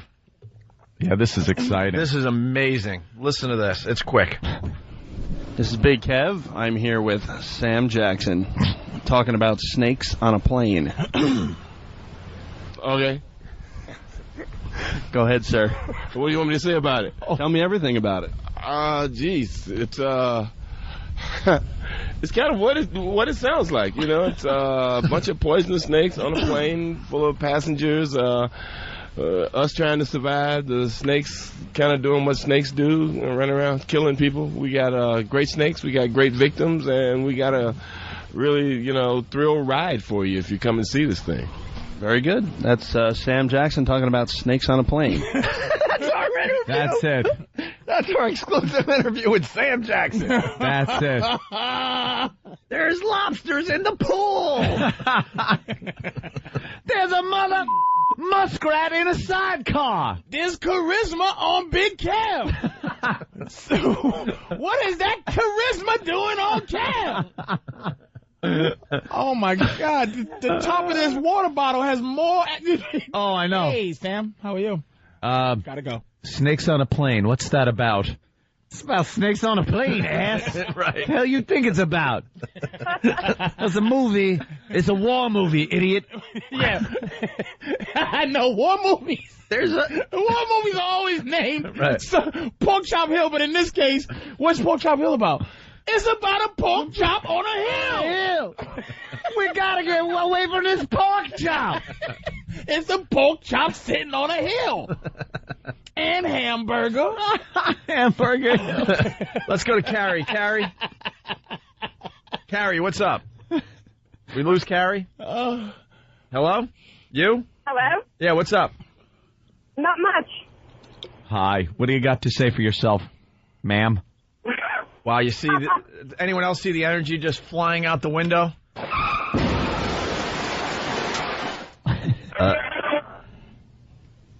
Hello? Wow. She punched out. I guess we got to take a break now. That was she ruined it. She ruined it for everybody. As women do. It's the One virus spreading across. There's a woman in the bit. She ruining it. We all gonna die. A mother woman in the mother bit. We got to take a quick break. We're real late. Patrice O'Neal sitting in for Jim Norton today. It's the ONA virus spreading across America. He in studio today spinning and mixing and scratching live for us. He's going to do that at the PNC Arts Center August 26th as part of the Opie and Anthony Traveling Virus, the comedy event of 2006. In between the comedians, Drew will be up there doing his thing. Tickets on sale now through all Ticketmaster locations. All the info is up on opieandanthony.com. Presented by Bud Light. Always worth it. Patrice O'Neal sitting in for Jim Norton. Yeah. Patrice is one of our friends that will be doing his thing, and we can't wait. We just can't wait. We go on vacation starting tomorrow, and the next time we see a lot of people, we'll be on that stage at the PNC Arts Center, August 26th. Right. Hey, we're finding out that there's an actual website about what we just did. Well, it's something like that. It's called blank. You go to blanksonablank.com, and then you go to films, and people have made various short films about the concept of an animal in some type of location. They have a few aardvark on a surfboard. It just says animal and vehicle, and that's it. Duck on a motorcycle, giraffe in a hot air balloon. There's a giraffe in a hot air balloon. There's a lobster in my helicopter.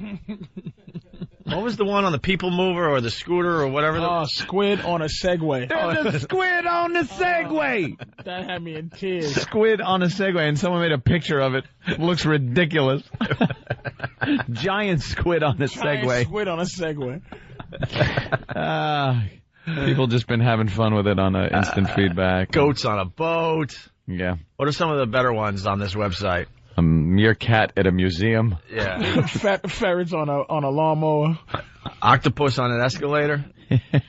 Yeah. I can't read. It's too small, the posters. That's whatever. Hilarious, man. Yeah, very good. So you can check it out for yourself. That website again, blankonablank.com. Something like that, or blanks on a blank? Blanksanablank.com. All right. Yeah. All right. There you go. We should talk about some of the current news items. Yeah, what's going on? It's a happy news day for once. Is it? Kinda. There's some funny stuff in the news. Whoa. I'm just laughing at it because there's never nothing funny in the news. Never. I'm just laughing at your setup. You don't laugh at this John Carr guy? Well, yeah, he's a laugh riot. But now they're saying they won't let him plead guilty to killing Jean-Benet Ramsey. That's the guy, John Carr. I'm just looking with his pants up to his nips and his tucked in powder blue freaking collared shirt. I didn't even embrace his name. He's the dude, the teacher that knew it. I didn't even embrace his name as John Carr. The creep. What a ghoul. But he doesn't look like he can even lift his own fingers. Nah, very weak. To kiss, she looked like she might have been able to take him. and fantastic. We have to go here. I've never heard of it before where white people can say they did something and people are trying to say it's a lie. It's a lie. No, I don't think he did. He didn't do it. Actually, you know it's a white guy. And he fits the profile. The profile of guys that killed and sexually assault young children. It's always a middle-aged white guy, slender build. They all look the same. They got the same, lifestyle, the same. They grew up abused. It's the same thing. It's rarely a black guy. But the country wants the Ramseys to have did it so bad. Yeah, that makes the better story. And let's say if somebody else came out and what's the guy that threw his wife in the ocean with the damn Scott Peterson. Scott Peterson or God forbid OJ. Somebody actually comes out and none of those guys did it. People be like, no, they had to. He's lying. No, this guy. First of all, there ain't no way anyone's coming forward in that OJ case. OJ? Oh, but John, Scott Peterson. Scott Peterson is a possibility. Why couldn't you just go fishing on Christmas Eve? You dirty. The guy might have just wanted to bring a fish home to his loving wife. You dirty racist. She went out jogging or something. I don't know. She's pregnant, jogging. I don't know. It's possible somebody else with the same fingerprints could have had their hand on that anvil. Could have happened. There's a John Carr in a preschool.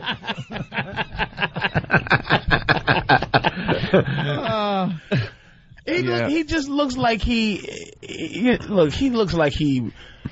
He's guilty of something. Isn't he guilty of some things in Thailand to begin with? Well, I think that's it. He was arrested there. I haven't heard exactly what it was, but it seems like the smart move that he might have made is what they're saying is to plead guilty to this, so he can get back to America. Get back here because over there. Yeah, they don't like people over there that do those things. And then bring you back to life and then sell your organs. That's what they do over there. They make sure your kidneys are good and they sell them. Sell them right out. You see them making the deal while you're dying. Like they just rip it out of you and you're like, is that my kid? Are you selling my kidney? I'm still alive. What are you, type O? No, type O.5. Good enough. Take it away. Anybody need nipples?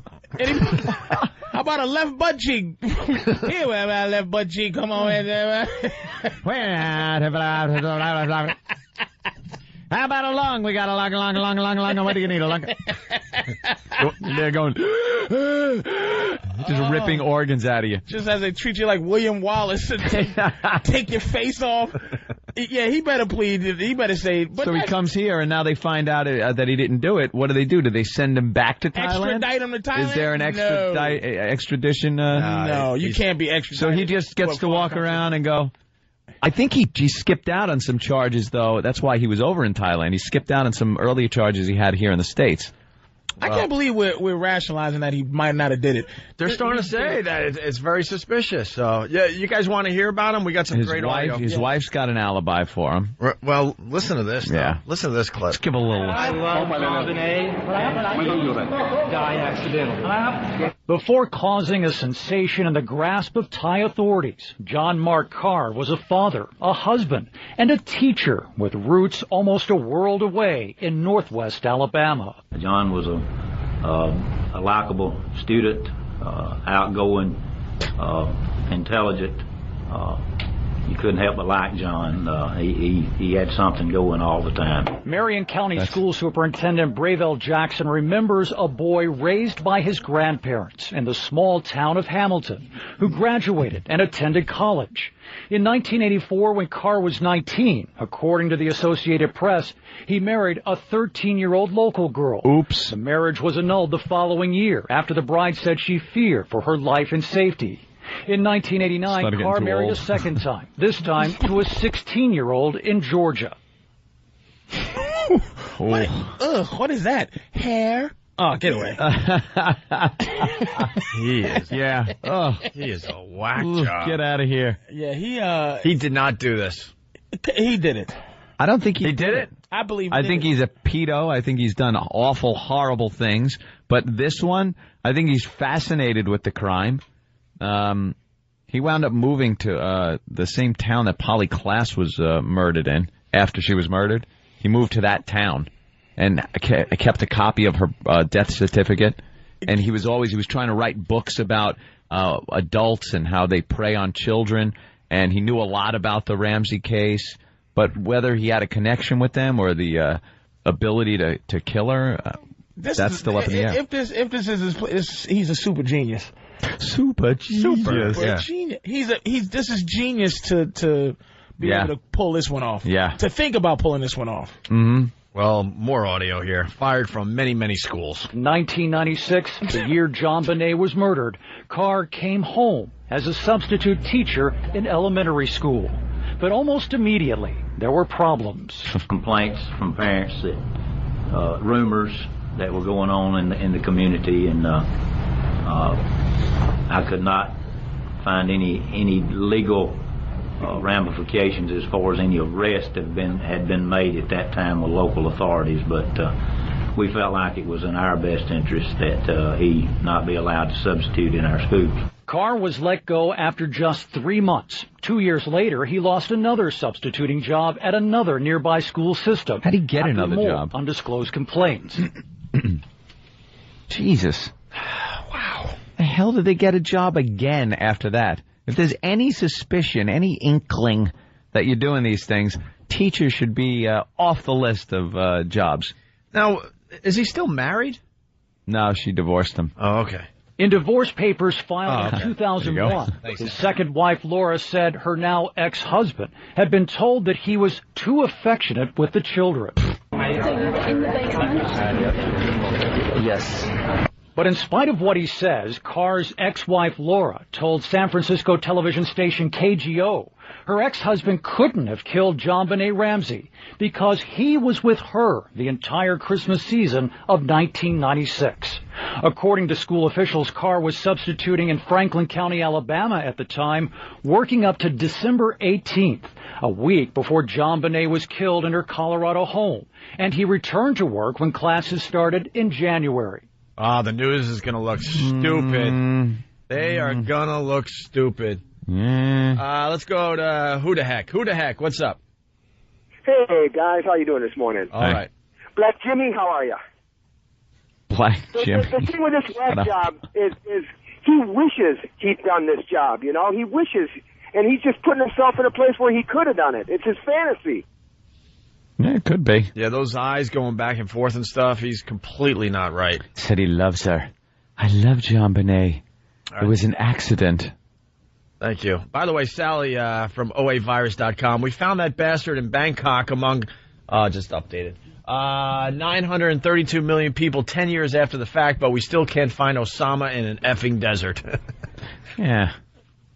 Finally, this is what he was up to in Bangkok. Bangkok. Or maybe not. Let's see. But Laura Carr also said John Mark Carr was fascinated with the John Bonet murder, researching it extensively according to KGO. He was also reportedly interested in the murder of 12-year-old Polly Klaas in Petaluma, California. Carr moved his family there in 2000.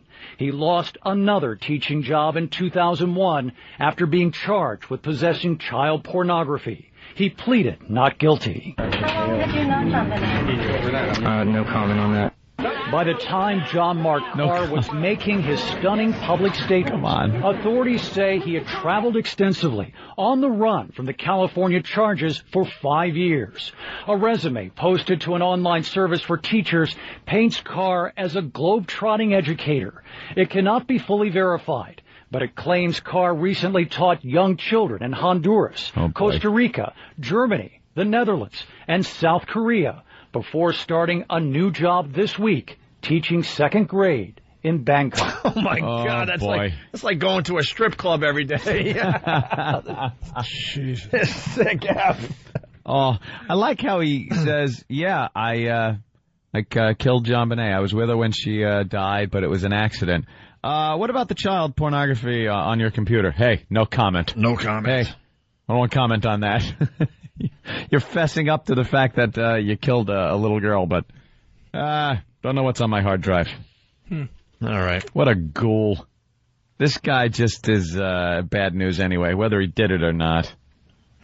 Well, he did. Whether he did this one or not, come on. You're going to Bangkok to teach the 2nd grade? And like we said yesterday, I think, what do you have to do in Thailand to get arrested? Yeah. Can you imagine what you have to do? Fess up to killing a young girl, apparently. Then they'll arrest you. All I know is I saw a special on HBO about Bangkok, and there were girls using a straw and darts and popping balloons around a stage. Well, it's very competitive. And smoking cigarettes. Yeah. Yet being able to carry on a complete conversation at the same time, if you catch my drift. Well, the clubs are very competitive in Thailand. Get arrested over there doing the making fun of them chink eye finger thing. Is that it? When you pull your pull the corner of your eyes, chinky style. Corner of your eyes, they'll get angry and arrest you. All right. At least that's a reason. That's called a 402. 402. That's a 402 in Bangkok. Pulling your eyes, chink style. Jesus, Patrice. You don't want to go with the black jokes, but you'll throw an Asian under the bus in a second. Look. Hey, look. Nick in Wisconsin, Bangkok is to pedophiles what Mecca is to Muslims. Yeah. Jeez. Hey, we'll let that sit there. We got to take another break and finally catch up. We've been late all morning. When we get back, we'll talk about researchers linking music taste to HIV. Another silly study. We got to talk about Haley Joel Osment from 6 Cents. I see vodka. I see Thai stick. Yeah. He might do like 6 months. They always say that. He might do 6 months in jail. Stop. It's going to be community service. He's not going to do anything. And there was something else. We'll figure it out during the break. It's the ONA virus spreading across America. Keeping it festive today, Patrice O'Neal sitting in for Jim Norton. Jim Norton's at the Improv in Houston. All sorts of stuff going on. Steve, plug opieandanthony.com. What do we got up there? Oh, a bunch of stuff. We have the article from the Herald, which just hit today, where they talk about the commercial. We have the Radio and Records article, which hit last night, I believe. That's the latest article on the show. It's pretty good. The shower rape video. From the ONA traveling virus. The Opie and Anthony traveling virus, as well as the TV commercial. You do have the TV commercial up there. And also, don't forget, Kenny's instructions to Mike is up there. That's right, Kenny's instructions. His detailed instructions to Mike are online right now. All right, speaking of the Opie and Anthony commercial, the Boston Herald wrote about it today. That's pretty cool. Yes. What's up to everyone listening to us on WBCN? CBS radio spot showcases Opie and Anthony's style. CBS Radio is launching a new television spot pushing the high-profile return of shock jocks Opie and Anthony to terrestrial radio. The new advertisement, which will likely begin airing today, that's cool, on CBS affiliates in the markets Opie and Anthony appear in, is laden with the duo's style of humor. In the commercial, Opie and Anthony are dressed like sales clerks at a clothing store. A heavy-set woman in a tight dress examines herself in a full-length mirror before asking, "Does this dress make me look fat?" Opie responds, "Definitely not." Anthony adds, I forgot my line. Line, please. Line. It's your.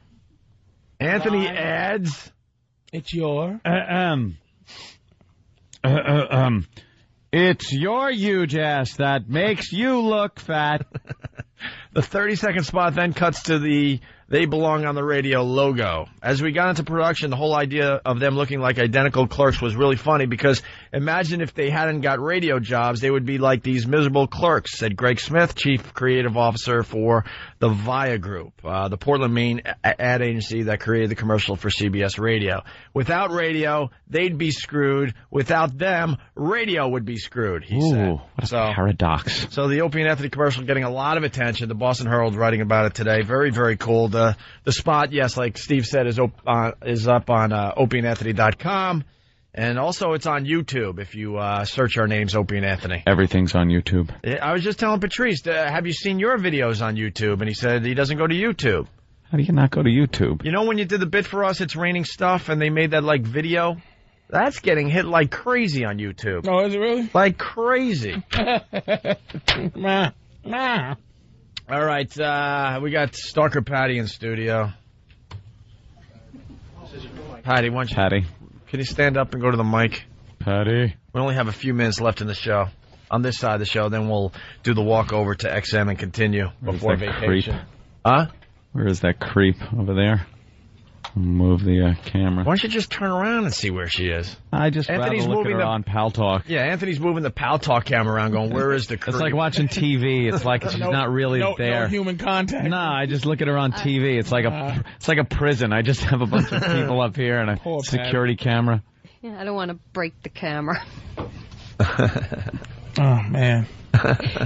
Cellulite on the thighs. Thanks for all the IMs, No Filter, Paul. Could you just knock it off? Saggy boobs. Oh. On the mess. Oh. Beach ball in the belly. Oh my God! What is with those yogurty legs you got there? Yogurty. You got to start wearing a smock. Oh my God! She really should dress like a Muslim woman. Yeah, just cover yourself up. Hello. Gravity is not being kind to you. Maybe you should leave this planet. Because, like, everything is getting pulled down to this area right here. Go to outer space. Yeah, you need to go to, like, Mars is less gravity, or I need to maybe take the moon. myself to the gym. I'm not used to being my age. Oh, my God. Maybe for the next 50 years you should walk on your hands. And everything will go back where it was.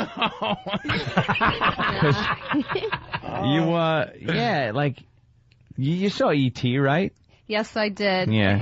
I do not have. Do you look at E.T. and go kind of... No, because E.T. was very hefty at the bottom, right? Oh, she's shaped like E.T. You're kind of getting an E.T. thing going. That's all. I don't know. I think I do like Reese's Pieces. Oh, boy. Hey, what about Starbucks, huh? I saw the paper there. It said Starbugs. They're talking about bugs and mice being in some of the Starbucks there. Well, where are they? Well, you work there. I'm asking you. We don't have that problem in our store. We have exterminator that comes regularly. There's bugs in the Starbucks. Bugs in the coffee. There's bugs. All right, now, why do you want to do the news, Patty? What makes you so special? Yeah, she wanted to do this. Real fast, Vanilla Gorilla from South Carolina. She should wear a burqa. Burqa. Art from Boston. Her breasts look like tube socks filled with wet, cold oatmeal. Oh. Can I get it for you? Oh, man. She is really hot meal. What meal? What meal? Patty shaped like chewed up bubble gum.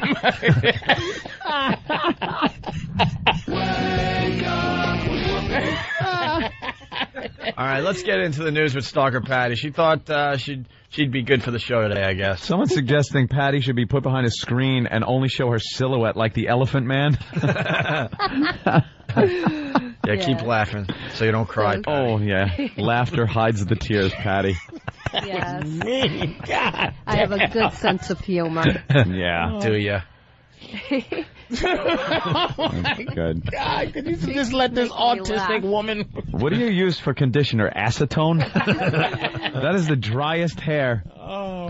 It's also humid out. It does a lot to you. Shut up, chalkhead. Yeah. So does gravity. Chalk. Okay. Yeah. All right. Shall I begin? I guess. All right, old kindling head. Hello, world. I'm Stalker Patty, and this is what's going on this morning. Could be worse than Louis Twitchell Santani as far as the intro goes. I'm Stalker Patty. Oh, do you have to use your show name thing? Can't you just say it's Patty? Come on there, pasta top. Okay. Ramen noodle head. Ramen noodle. Ramen noodle head. Why don't you soften your hair up? Soak it in boiling water for 3 minutes. And then pour that packet on it. Some chicken flavored head. Okay. Let me get through this. All right, Patty. Can we play some Rush as she does the news? Yeah, I want to hear a little Rush in the background. Because she looks like Geddy Lee. It does have Geddy Lee thing going. All right, let's go, Patty.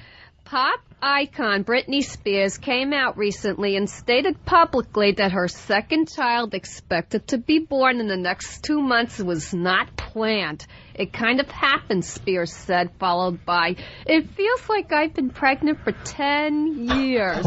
Spears says that holding her first son, Sean Preston, is starting to get a little tiring due to her current shape. My God. And she will wait a bit longer for her next baby. She's married to 28-year-old backup singer Kevin Federline. Where's John Carr when you need him? Wow. Wow. Oh, my God. He's That about delivery is awful. 44 years too late. It's been nice. You hear her sing-songy? Britney Spears is pregnant again, and they said that it was going to be good. She really It is wasn't trailer park planned. trash, Britney Oh, Spears. she's horrid. Oh, yeah. All right. Next item. Former child star Haley Joel Osment faces up to 6 months of jail time on charges of drunk and possessing marijuana. The charges Stop were a result whining. of Osment's car accident last month, which left him with a broken rib. He's also being charged with driving with a blood alcohol level of over 0.05 and being under 21, a vehicular code infraction. Haley Joel is best known for his role in Sixth Sense. And on Monday... No one cared. Patty, what do you think of that? You know, a little commentary. That's the new thing on the news. Yeah. They should treat him like any other young offender, you know. Young offender. Being under And the other 21 juvenile years old. delinquent. Delinquents. Well, I don't know. Sometimes they think they do that because they're bored. They have it all, so they want something more. Hey, that's what I'm talking about, Patty. Oh, look at you. Yeah. Okay, then on Monday... Nice segue. Hold on, Patty. Now go dip your head in some salt water with a little olive oil in it. Patrice, did you see when she came in? What'd she throw in her hair that one day? Baby oil. She put baby oil in her hair. It took like 2 weeks for her to get the baby oil out of her hair. She thought it would be a good idea, something you should do to your hair. She looked like one of those ducks that get caught in the oil slick. She needed Greenpeace or something to rinse her off. She needs Greenpeace to clean her. You're a mess. Come on, Valdez head. Okay. Yeah. Keep laughing really hard so you feel like you're one of us. Yeah, we're buying it. Oh, Jesus Christ. On Monday, chocolate factory workers in Fountain Valley, California discovered a column of chocolate drippings that bear a striking resemblance to the Virgin Mary. That Bodega Chocolate's co-owner, Martucci Argentino, was quoted as saying, "I was raised to believe in the Virgin Mary, but this still gives me the chills. Since the discovery, it was found under a vat. Workers have been looking to the drippings for support. Yeah. Employees have been praying regularly praying to and placing rose petals around the figure." I saw a hunk of shit that resembled the Virgin Patty. Right, I'm a few minutes early, but couldn't resist. You had to do it. Oh, man, if you would have just said poopy, they would have heard it. Uncle Poop ain't even funny. That was a legitimate screw up. I forgot where I was. When I turn around this way, all of a sudden I'm not on broadcast radio. All right, well. I'm this way, I know not to curse. Oh, my goodness. But not least. What an idiot. Sport that I am. Just make me want to curse at you. True. Oh. All right, read the last item there, breadcrumbs head. Okay. She's telling us that she's a good sport. Mel Gibson, highly controversial fire hazard head. driving episode. He's pleaded no contest in the court of law. Really, crouton hair? He was pulled over. He was pulled.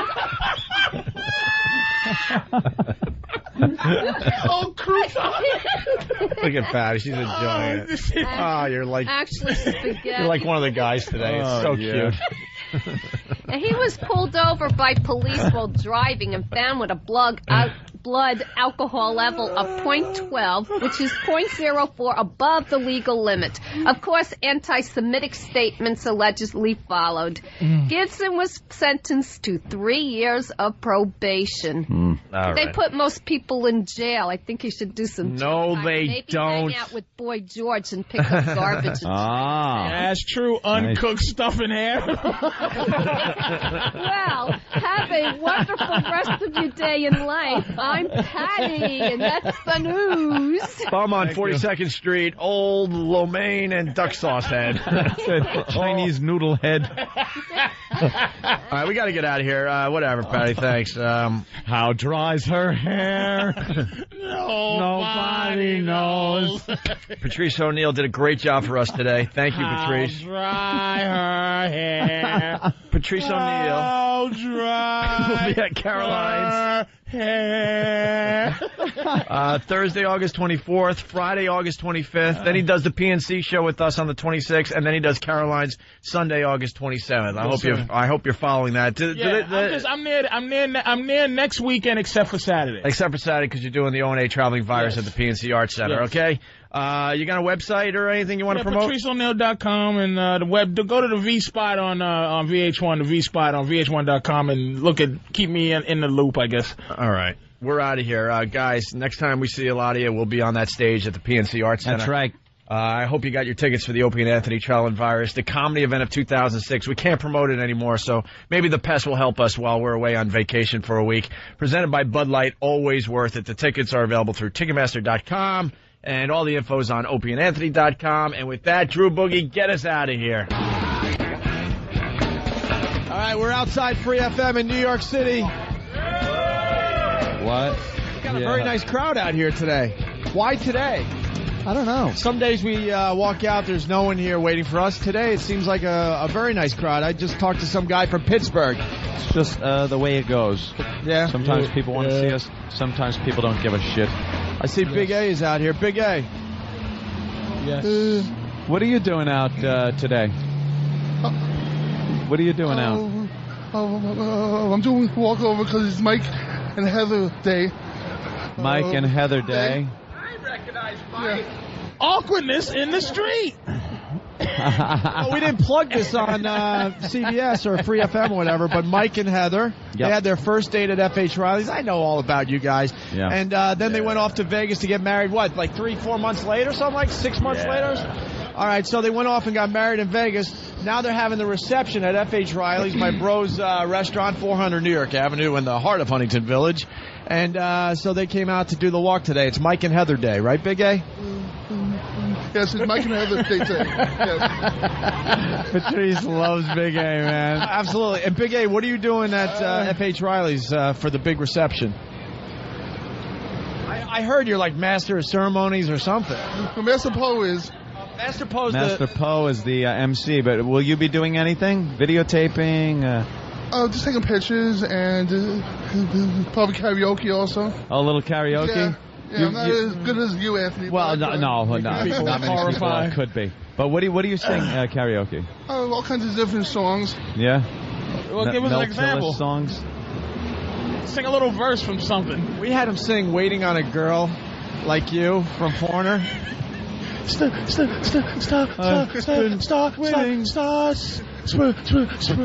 the news. We got to play that when we get over to XM. We haven't played that in a while, but when we first met Big A, we had him sing some songs. "Waiting on a Girl Like You" or whatever the name of the song is from Foreigner. I've been waiting. Hey, Patrice, check out the kick. Got new shit, kicks. nigga. He's got a new kick. Oh, that's man. right. You were here when we had to buy Big A's new sneaks. He had meatloaf shoes. Remember? They look like big meatloafs with laces. The meatloaf. Dude. But what are those? We took him to Nike Town. He could have picked any pair of shoes in the joint, and he picks the ugliest shoes. There's snakes on his feet. Snakes on the sneaker. They got snakes on the motherfucking feet. Are those Nikes? Yeah. Nikes, yeah. Stop slobbering, Big A. That's the shit, baby. See, Patrice is that's digging gonna your get shoes. you much closer to getting no pussy. Like he's 100% not getting pussy. Now it gives him 50% closer to not getting pussy. Snakes on his feet. Yeah, it looks like two pythons ate his old shoes. You know what it is? It's his feet that make anything look like meatloaf. So his other shoes were fine. Looks like one of those like Amazon River pythons that ate a pig. That's pimp shit. That's Big A knows. Big A knows. He's pimping. Yeah, look at that. Definitely, yes. Those are nice, Big A, I man. like that. I would have gone with a different color sock. I know the whole khaki. It's all right, though. You gotta pick on something, right? Oh, yeah, of course. Yeah. Just like a construction worker, a plumber, But he's got that. a gymnast, All right. Bit of everything. Very good. So, Big A will be at F.H. Riley's. Mike and Heather will be there celebrating their wedding. Sir, I'm doing a radio show, but at any time that... Wait, who are you? What do you got? It's a real collection. Oh my God. Take off your hat, Ann. I cannot wear a Nazi nigga. helmet First of all, the whole way. that has fucking Hitler's got the guy's name in it and everything. Hitler's hair is in that motherfucker. Got me like 30 years. Wait, hold- your mic's hold crapping this. out. Hold on. Sorry. I hope you get World War II lice. Oh, no, Anthony. Oh, my God. I'll do the walk with my Nazi helmet on. This is the real thing? That's the real deal. Yeah, I got it at a swap meet like 30 years ago. Wow. I got the guy's name in the helmet. And everything. Motherfucker, Got the guy's name in it? I smell That's Cyclone good. B in it. It's just a hat. What's the matter? It's just a hat, right? Good for you. Hey, let him walk ahead. I hope you get Third Reich itch, motherfucker, for wearing some strange Nazi hat. Hey, Patrice, let him walk ahead. There's Nazi lies in the helmet. Yeah, see, look. It's brotherhood. It's a brotherhood. Wow. You're crazy, Ed. You're crazy. How you doing? What's happening, baby? How you doing? Look at the cops are stopping going. There's swastika on a helmet. I know there's a little swastika on the side. Come on. It's not like I'm Mel Gibson or nothing. Oh, my God. Did he give you that hat? Yeah. That's fucking genius. Wow, this I'll take home to my neighborhood. They'll love it. Where's this I'll put it on the racist mantle. motherfucker at? Do you got lampshades too, you dick? You what? I actually had to use it as a helmet one day. For what? I was out with my friend the night before. I left my helmet in his car and I had to get to work. The only way was to use that. Well, that's fantastic. Anthony. Is anyone in New York even noticing or caring that I'm wearing a That's the Nazi beauty of helmet? New York City. Not one look. No one really cares. One look as you wear the Nazi helmet to XM. How you doing? Anthony, you got to mow your lawn with that hat on. Should I mow my lawn in my neighborhood? Well, let me look at the reflection. This is really holy shit. Oh, is that awful? No shit. You can bring him up. Oh, is that horrible? How you doing? Guten Tag. Oh, they're all just bothered. All these people are bothered because we got a big crowd today. We're blocking the way as we walk. Where are the niggas? Not one person has noticed that he's wearing that. No one really. It's New York, so yeah, no one really cares. Do you? Isn't that amazing? No one even looking. No one. Wait a minute, twice. Anthony, do this. Hey, Anthony, wait. Thank you, sir. Give somebody the mic. He's just walking away. He gave you a World War II helmet and he's walking away. Isn't that great? Hey, listen, give somebody the mic, right? And just walk without everybody. Just cross the street without everybody and see if anybody notices you have a fucking World War a Nazi hat on. Yeah. Just cross the street, Anthony, and see if anybody. Because no one's looking because there's too many fucking people around. Go this way. Go that way. Let Anthony go by himself. Just let him go by himself. There you go. Let him go by himself, camera guy. Okay, so the camera follows. Well, he has to walk by himself. But everyone just looks down. They don't notice crap in New York City. He has a fucking Nazi helmet on. One day we gotta get some. I got a chuckle out of an old guy who kind of looked like, what the fuck? Because he almost called you. Hey, what's happening? Remember you? Hey, man. Hey, one day we got to have someone just walk completely naked to see if these people notice anything. They'll notice naked. You think they'll notice naked? They'll notice naked, but not Nazi hat. Oh, this lady notices Nazi hat. Uh-oh, she looks like Wiesenthal's daughter. Oh, my God, that is not right. He's just walking across the street with the Nazi helmet on with, yes, the logo on the side. That needs to be covered up with a WOW sticker or something, because that's not right. Get the Yankee emblem on that damn thing, quick. Oh, my God. Put the Yankee emblem. I'm trying to find, like, Jewish people, but, because I figured they would probably be the most offended. All right, let's go to Pick-a-Bagel. Let's go to Pick-a-Bagel. We'll get some stairs in there. Wouldn't that be weird if I ordered a bagel with a little schmear? Hey, Anthony. Bus stop. Hey, Anthony, hail a cab. Anthony, hail a cab. Hail a cab. Wait a minute. Good one. Hey, Anthony, hail a cab. Hail a cab? Hail a cab. Here's one coming. Here's one coming. Here's right one. Now. All right, watch. This is a photo op for everybody. Hey, the guy stopped. He kept going. Shit, I got to hail a cab. All right, get over there. Right over there. Oh, my God, no. This is not right. The cab is stopping. Get in. And you got to get in one of these. Where am I going? Just go the half a block and give the guy $5. All right. All right, Anthony's going to hail a cab to the... I got to hail a cab. To XM. I need a cab. All right, we got cabs coming this way. Oh, here comes one. Oh, he's turning. Shit. All right, get your cameras out. This is going to be a photo op. Anthony hailing a cab. To XM. There's Anthony. That's not right. That is so not right. No, you got to wait. Oh, here's one. Here's one. Here it is. And make sure you get in. You got to get in. You got to get in. All right, get in, Ed. Get in. All right, we'll see Anthony at XM. He has hailed a cab with his Nazi helmet on, and there goes Anthony. Oh, my God. Take me to Berlin. That's pretty fucking funny, man. That is fucking hilarious. Hail a cab was genius. Hail a cab. Wait, no, you came up with it. Yeah, Steve. You can just pull behind. Man. You get the other one? That was jumping in. All right. Wait till you see these pictures on opieandanthony.com. Holy crap! And you know Arabs are pulling over with that shit. They're like, hell yeah. One of the best walkovers ever. Anthony and a Nazi helmet hailing a cab. That's not right. Oh shit. Where is he? Do they let him out, or is he up the street? How do they have this kid dressed? Holy shit. Wow. All right. Where is he? He took that fucking cab. Did they take him away? Oh, God. I'm going to Berlin. I'm going to Berlin. He's way up the sidewalk. That helmet is genius. That fucking guy gave him an official World War II helmet, man. Yeah, it's the real deal. Where is that guy? He left? Yeah, he just took a left turn and left. All right, Anthony's making his way back up the sidewalk here. Anthony, genius. That cab driver was laughing his ass off. Oh, man, how awful. Yeah, A couple didn't want to pick me up. I wonder why. God damn. Whose idea was that? Steve, that's Steve. Was man. that Steve? You gotta give credit where credit's due, man. Hail a cab.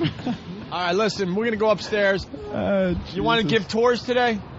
Yeah, there's enough people. They should. In honor of Mike and Heather, celebrating their wedding?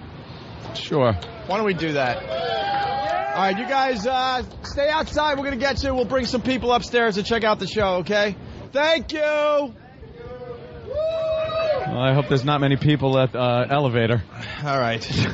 That was hilarious. I got to wear it on the elevator. That was really, really good. All right. You're welcome, man. Is it still there? Heading into XM, Patrice O'Neal. All right, see you later, buddy. Will continue with us in just a few. We're going to get the video and the pictures up on opieandanthony.com. Yeah, got to see that. ASAP. Hiling a cab. Let's say hi to Randy in New York. Randy, what's up? Yo, what's up, guys? Hey.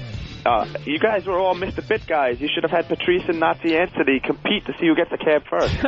It would have been hilarious. See if the black guy or the Nazi gets a cab first. And it was funny as hell. You guys rock later. All right, thanks. That's not a bad idea. Yeah, we might have to do that now that we have the Nazi helmet. We're waiting for Patrice. We'll ask him if he's game. Let's say hi to Jeff in Pennsylvania. Jeff? Yo, what's up, guys? How are you? Hey, Jeff. Man. Hey, I just want to let you guys know it was by far one of the best walkovers that I've ever heard in my life. That was great, and that guy came out of nowhere. That's what's great about the walkover. You never know what's going to happen. You never know who's going to walk up to you with something that you could use on the walkover. We can use, right. That was great. The visual that you guys painted was absolutely astounding. So here, cheers to you guys. Wait till you see the video and the pictures. I cannot wait. Man, we've had a great show today. We didn't think it could get any better, and man, that just took it to another level. I got to see it because, you know, and once again, being in the helmet and hiling the cab, I couldn't really see, but I'm sure it looked so ridiculous. You looked really ridiculous. And two cabs passed by. They wouldn't stop. They were laughing. And then the cab that finally stopped and I got in, he was laughing. Did he tip the guy? Yeah. Gave him a few bucks. I took care of him. I gave him some Reichmarks. Some Reichmarks. I got to make the dumb observation again, though. These New Yorkers don't notice shit. Awful people. They don't really don't notice we many walk things. with cameras every day and security, and there's always some kind of crowd going down the street. Some kind of mess going on, and they don't even notice what's going on. Above it. They're above it, New York people. I'm above this. Yeah. I'm not interested. I have to go do my thing. Oh, my word. There's a Nazi hailing a cab. I'm busy. I'm late for work. I have my own helmets. I don't need Patrice, a listener came up with an idea. It's really up to you. Go ahead. And I understand if you say no. Let me hear it. Do you know what we're saying? No, I want to hear it. I don't have a clue. They're suggesting that you and Anthony go back on the street and we see who gets a cab first. Who gets the cab first, the Nazi or the black guy? The black man Nazi or the Nazi. Black guy? Let's do that. This is field research. I'm all for field research. You'll do it? Wait a minute. Where will we stand? How could it be set up? We got to stand either side of the street. Either side of the street. Well, no. How can we do this? Because it has to be a choice between you and me. A choice between you or me, right? So you stand first. Here we stand right on 6th Avenue. Wait, I think you should stand first. 6th Avenue. I want to see if they pass up the black man to pick up the guy. You should stand first. You do the Sieg Heil. And I do the I do whatever. Nigga need a cab. You get first dibs though on the cab. So now the cab drives up, sees you first. But if he passes you to pick up the Nazi. And here's what I'm going to do. I am going to really try to get a cab how I try to get a cab. That please don't go by me because I'm black. Like, I need a cab. Right. Face. I'm not even going to go, give me a snakes, nigga, and a cab. It's a nigga and a cab. I'm going to be like, hey, I need to get to work, face. Oh, God. Motherfucker. Make my jewelry. I got my chains. I'm going to pull my chains out. Yep. I'm going to nigger it up. Yep. And I'll Nazi it up. Nazi it up. I'll Nazi it up. All right, I think people are taking bets at home. Holy shit, I'm ready. Damn. You ready to do that? I'm fucking ready for that right this second. Field research, because I like to know this shitty town. Well, we're going to have to mic This you guys. racist town. And we should get a Jew. We should get somebody with a Jew? yarmulke and just see who gets a goddamn cab. All right, we're doing this. Let's say hi to Sarge in Baltimore. What's up, Sarge? Hey, what's going on? Hey. Opie, I made an observation today. Or hey, you observation. know, Stalker Patty. You know what the hell I meant. Yeah. You gotta love that. You know what the hell I meant. He knew it. Shut the Nigga, fuck you up. knew. We all know. Look, Stalker Patty sound way better than you reading the news today, cuz. You liked I it? remember I remember the last time you read the news, what you call enos. Yeah. And you got a hard time with those words, Jack. But I enjoy the show. Y'all some crazy white motherfuckers. Patrice, you the bomb. Baltimore love you, cuz. All right, thank you, man. Right on. Yeah, I guess people enjoyed Patty today. That's all right. All right, cool. Wow. Let's say hi to Mike on Long Island. Mike. Hey, how you guys doing? Great, Mike. This is some of the funniest shit I've heard in a long time. I just want to ask the great Anthony, how did it feel striking that pose? All nice and natural? Did you like that? pose. You know, finally able to do it in public was very freeing for me. With a context. Yeah, you know? No more in my basement by myself. Wasn't hiding, worrying about neighbors or nothing. It was very natural. He didn't even think about it. He threw that helmet on so fast. And you notice when Steve brought up the idea, hey, try to hail a cab using the Nazi salute. I didn't bat an eye like, hey, maybe I shouldn't. My hand went up before I even knew what I was doing. I gotta see the pictures now. I gotta see the pictures. Oh my God! You want to take a break and get back out there and try this experiment? Yeah, let's see if we can do this. Research, man. All right, gotta do research. it. Gotta do it. All right, go get those mics ready. See if everything's hooked up. Let's We're all get set? everything ready. Make sure it's all ready. He's setting up the... Okay. Why don't we take a break? We'll continue with the Opie and Anthony Show. Stupid white boy that I am. Oh, my God. There it is. Oh, my God. We're going to attempt... that was hidden? Oh, my God. We're going to attempt Nigga versus Nazi. The Nigga Nazi The Cab Nigga Nazi Challenge. Cab Challenge 2006. I will be putting on a Nazi helmet. Yeah. And trying to hail a cab with the Sig Heil arm. Don't you got that other thing that the guy gave you yesterday from Pittsburgh? What thing is that? What was it? The huh? Oh, the what? It was like a hazmat. Oh. Yeah. Well, it is like olive drab, isn't it? I don't know. No, I think you and just the helmet. Just the helmet? Yeah, that might save our jobs. Because they'll say, look, he was just acting silly.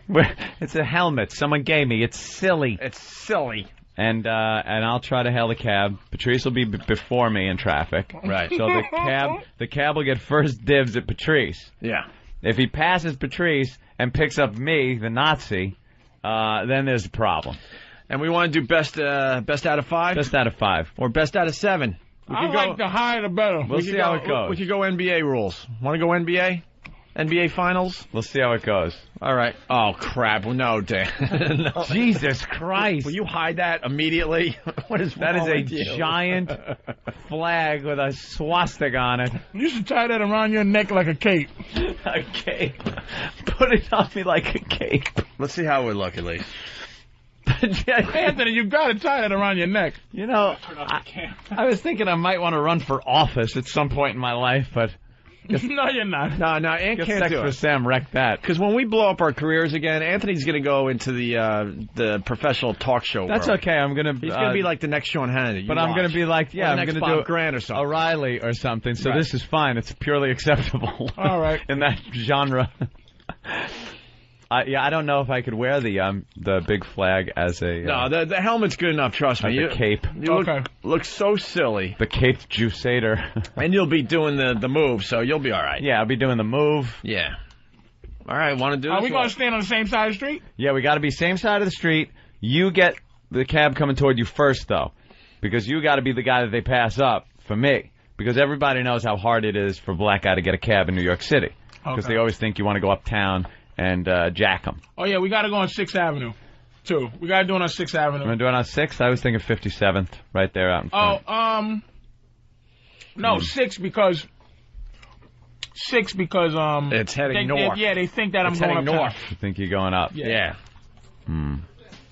Because I'm just telling you that might give Anthony an unfair advantage. The field research I'm saying is that when I'm going down, when I'm pointing down at a certain level in terms of like 60th, and I'm going down, they tend to pick me up because they think I'm not going. I'm staying in Manhattan. And then you tell the cabbie, you turned it, and I go, I'm going to the Bronx, bitch.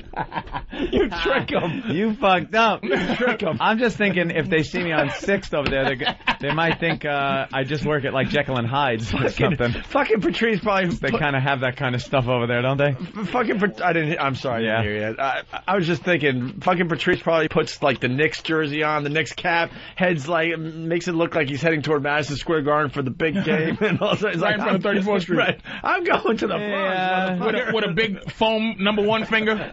As soon as you get in, you're like, fuck that. Fuck you, bitch. I'm going to the Bronx.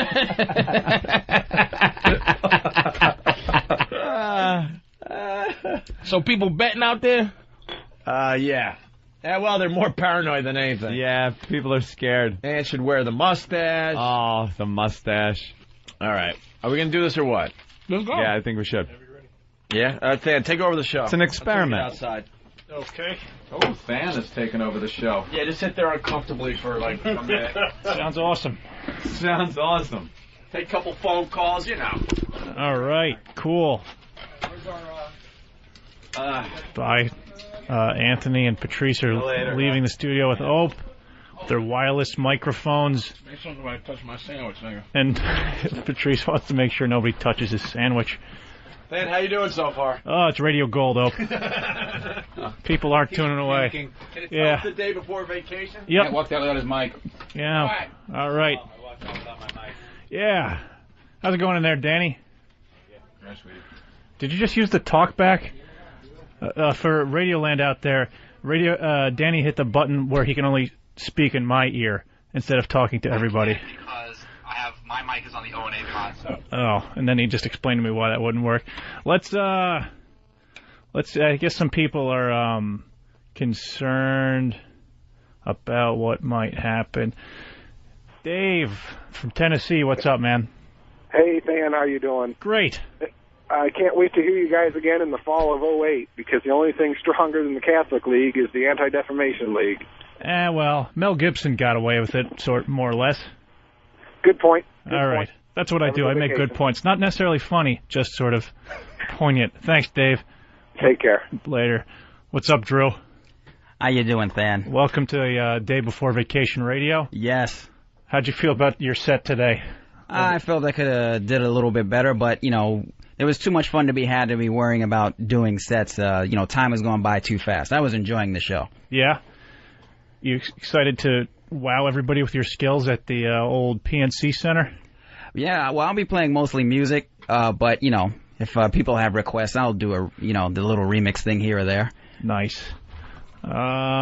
Steve, do we have a status? I guess they're probably still working their way down there. I believe Opie's tinkling.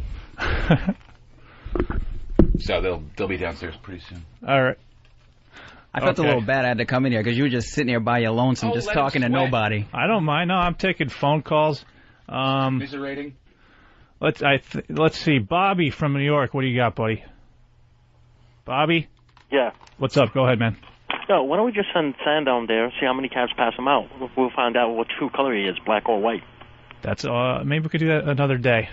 The race test for Sam. All right, thanks, Bobby. Not a problem. Can't. Wow. Yeah, these are compelling phone calls we can go to here. Hey, Opie, what are you doing up here? Sorry, I just had to take a leak. Now I'm finally leaving. All right, thanks, man.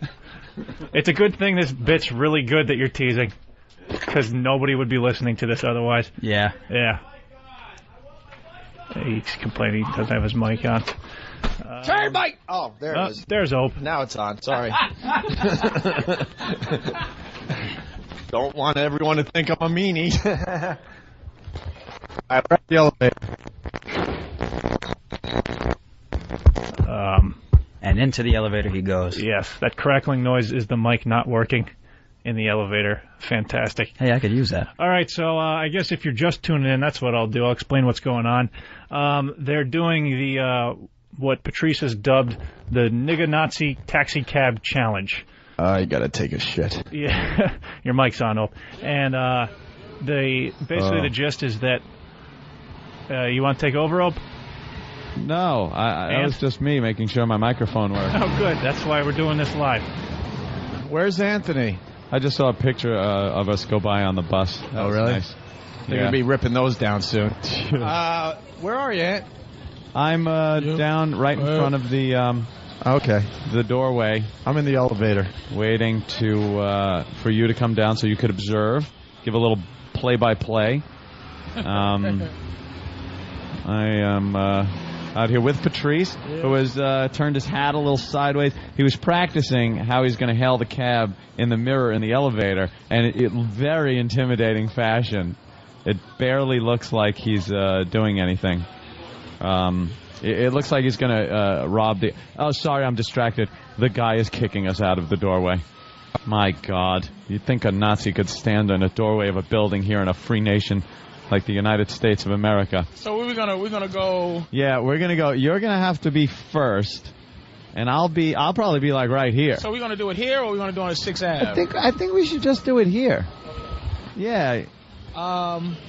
Yeah, see, there goes a cab. There are a lot of cabs available, which is good. But you should go down a little further. And then we have to put our mics down, and Opie will describe the scene. Because we don't want them to look like, the cabs to think that this is some kind of ruse or something. Well, these people are going to wreck it. They got to stay up here. Tell them to come this way. Yeah, you guys stay up here, please. All right, we're going down. Yeah, you go down by the corner a little bit, Patrice. And I'll stand kind of by the phone booth. All right, we're setting this up. What are we doing? Best of 7? Yeah, best of 7. Best of 7. Hold your mic down. Anthony, if you're just holding it. What? Just so I could get some kind of sound from you guys. Just kind of have the mics held, but not in front of you. You got to be a little bit closer to me so he can see you. He can't see you from there. Yeah, he'll see me, though. He'll see me. I'm going to sit on the planter here. Wait, Ant, Here comes a bus. After the bus passes, game on. And I think you need to be a little closer. I think you need to be where the bus is after the bus passes. Yeah, you got to be closer to me. Because the cab has to see both of you at the same time. All right. And then make that decision. Because it's almost weird closer. Like close. Yeah, like, close. Like with his fucking... Like here. No, not... well, like, then they're going to think that you're both together. Yeah, we can't have that. I like this distance. I would never pick up a nigga and a Nazi. All right, for you at home, these guys are like a bus length apart. Yeah. You got Patrice all ghettoed out. Patrice, you look downright scary. All right, the second this thing goes by, now we got to start. And Anthony with his Nazi helmet. Game on. As soon as that light turns green, game on, yes. Stand like this. All right. Patrice has his arm up. And get your arm up. Thank you, sir. Hold on. Going. All right. There's a cab. He's confused. He's stopped. He has passed. He has passed? Oh, Nazi! Nazi! Why didn't you pick up the African gentleman? I stopped. You see me? I stopped. You didn't stop You stopped to pick up the African gentleman, but then you see that I'm a Nazi? You didn't stop with a Nazi? I'm Nazi over a nigger. I stop, and you see me stopping, right? I stop, and I see maybe you don't want to chose the Nazi, brother. You chose Nazi over nigger. You chose the Nazi, brother. Wow. Come on, brother. You don't pick up a fucking Nazi. All right, Patrice, come here. I got to tell everyone what happened at home.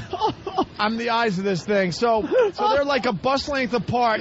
Patrice, it's so obvious Patrice is hailing the cab. The guy slows down, keeps looking at Patrice, not sure what to do. He's thinking, well, I need a fare today. Then he looks ahead and sees Anthony, and he speeds up and picks up Anthony. Unbelievable. One for Anthony. One for me. None for Patrice. One for the Nazi.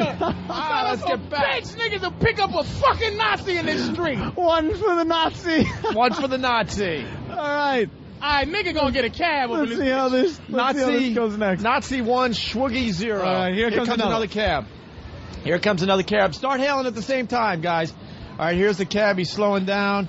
And he has picked up Patrice. Yeah. Damn talk to the brother. I thought he was going to pass him. Thanks for stopping, man. Appreciate that. Listen, there's a Nazi that needs a cab right there. You want to pick no picking up. No picking up Nazi. All right. Two brothers, We're tied. We're tied. Two black guys. All right, we're tied. Schwoogie 1, Nazi 1. All right, best of 7. Here comes another cab. Oh, my God. The cab sped by both of you all. He didn't want either. I have my mic up, too. He passed that might do it. Hey, I need a cab. He passed both of you. This guy's turning. Here we go. All right, here comes another cab. You guys got to, hail the cab at the exact same time. All right, their arms are up. We got Patrice. We got Anthony. Oh, look at that. That's 2. Damn 2 it. to 1. 2 to 1. Damn it. 2 to 1. No. Danny Anthony. Glover. This is because Danny Glover. This is all Danny Glover's fault. Where's a Nazi supposed to get a cab? All right, Schwoogie 2, Nazi 1. And you got to get a little closer. You're a little too far away now. A little further. All right, here we go. All right, here we go. Right there, that's good. Stand in the street, Anthony, like you really need it. I'm going to be kind of like... All right. And when the light changes, we got a couple of cabs coming up. Oh, here comes one. All right, here comes one. Let's see what happens. And... Oh, man, now it's a runaway. Now, well, the cab is kind of in the middle. Ask the cabbie who he wants to pick up. He doesn't know what to do. Wait, now he's pushing toward Anthony. Who do you want to pick up, sir? Whoever comes you to push the door. Yeah? I need the cab. Man. Is it the nigger or the Nazi? Whoever comes push the door. Whoever comes, you kind of hedged your bet. Nah, Let me tell you something. This gentleman hedged his bet and pulled right between both of us. What is that, a tie? And then he kind of pushed toward Anthony. I don't know. It's Patrice has 2, right? I got 1. I say... And that's a tie. I don't know. He started pushing past Patrice. He really did slowly start passing Patrice. We might have to give it to the Nazi. If I'm the official judge, I think it's 2. Yeah. And my helpers here are saying thumbs up to the Nazi. He made an excuse that he was whichever. He was ready to pick up Patrice. Then he saw you. Then he hedged his bet. But then he started inching toward you because I think he didn't want to get in trouble. This is the tiebreaker, right? We're going to 7 though. Best of 7. We got 2 Best for the of 7? Schwoogie and 2 for the Nazi. All right. We're waiting for the next cab. Outside XM satellite radio. This guy. You're trying to figure out what's going on? You figured it out finally? All right, yeah. All right, here's another cab. I don't think... no, he's got off people. Duty. He's got some people. Oh, he had people in there. All right, we're waiting. Right. 2 for the Schwoogie, 2 for the Nazi. Patrice is loving this. And you got to be a little more aggressive because... You got to be aggressive. And you got to... Anthony, move closer a little bit. There you go, right about there. And get in the street a bit. There you go. This is definitely fair. You got to be trying to get the cab, Anthony. He is. It's 2 to 2. All right, wait for the bus to pass. Wait for the bus. Game off. I'll be the same. It's 2 to 2. It's 2 to 2. 2 cabs have passed you by to pick up the Nazi. Danny Glover's going to be pissed if I win this. Where's Danny Glover up in this bitch? Hold on. We're waiting for the bus to pass. Hold on. All right, there it goes. Hold on. Let this cab go by because they're letting people out. Yeah, they're letting people out. We got to keep this fair. Let him go. Let him go. All right, Anthony, get back in the street. All right. Game back on. Game on. Will the cabbie pick up a Schwoogie or a Nazi? All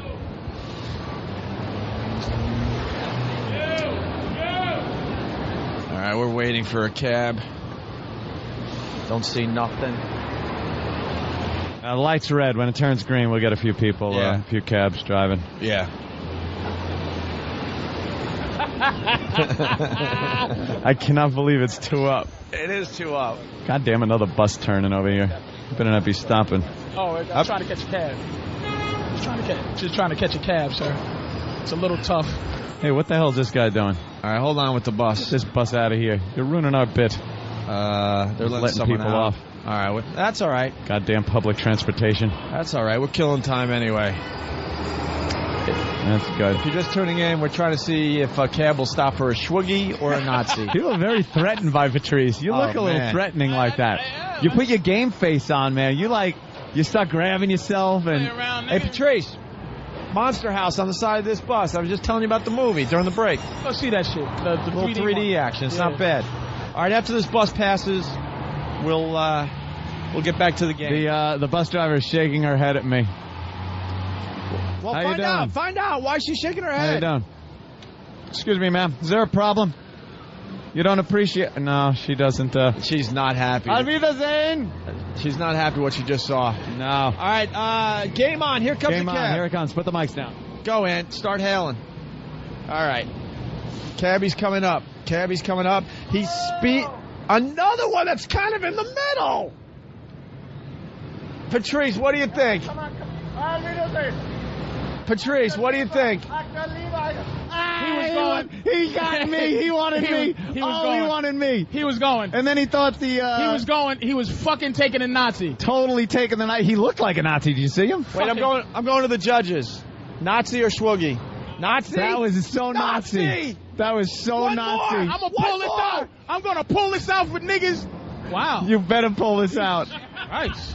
You better pull this out, man. All right, hold on. Oh, what a comeback. Fuck. Wow. What a comeback the Reich is making. Patrice just saw a girl with huge tits, and now he doesn't know where he is. Patrice, stay in the game. Stay in the game. I'm pulling a Jesse Owens on you, motherfucker. Better. All right, hold on. As soon as this bus passes, game back on. It is 3 for the Nazi, 2 for the Schwoogie. What a comeback the Nazis are making. No, we can't. And needs one more, and he takes out the I need one more cab. And the Nazis will win. All right, here comes the cab. Get in there, Ed. My money's on Ed. Cab is making the left onto 57th Street. Here he goes. He is... Oh, boy. Oh, no. Thanks, man. We don't... Damn. No. We're going to Game 7. Yeah, it's good. It's going right to Game 7. All right, hold on. Don't hail yet. I am in the street. Hold on. Let's set this up. Hold on. Get in the street. All right, hold on. Here we go. Jesse Owens. Don't hail this one yet. Hold on. Let's set it up. So here we go. The Schwoogie's got 3. The Nazis got 3. Wait. Ready? Okay, ready? Game on the line. Okay. You stand there. Yeah. I'm going to come out and wave it before you. We're going to catch you. You're going to already be waving, and I'm going to run up, and I'm going to wave to get right ahead of you. Okay. Ready? All right. Hold on. Or maybe you guys should start from this doorway and go to your spot. And then go run. We run to the spot. That's exactly. Run to the spot at the same time. We come here, and then. Okay. All right. You go over there where you were. Yes, I go where I was. Absolutely. We're both hailing. Absolutely. Okay, yeah. You go straight this way. Yeah. Make sure it's okay. Plenty of cabs. Okay, see that one right here. You say go, Opie. You say right go. there. See him? All right, hold on. See that cab? Okay, yeah.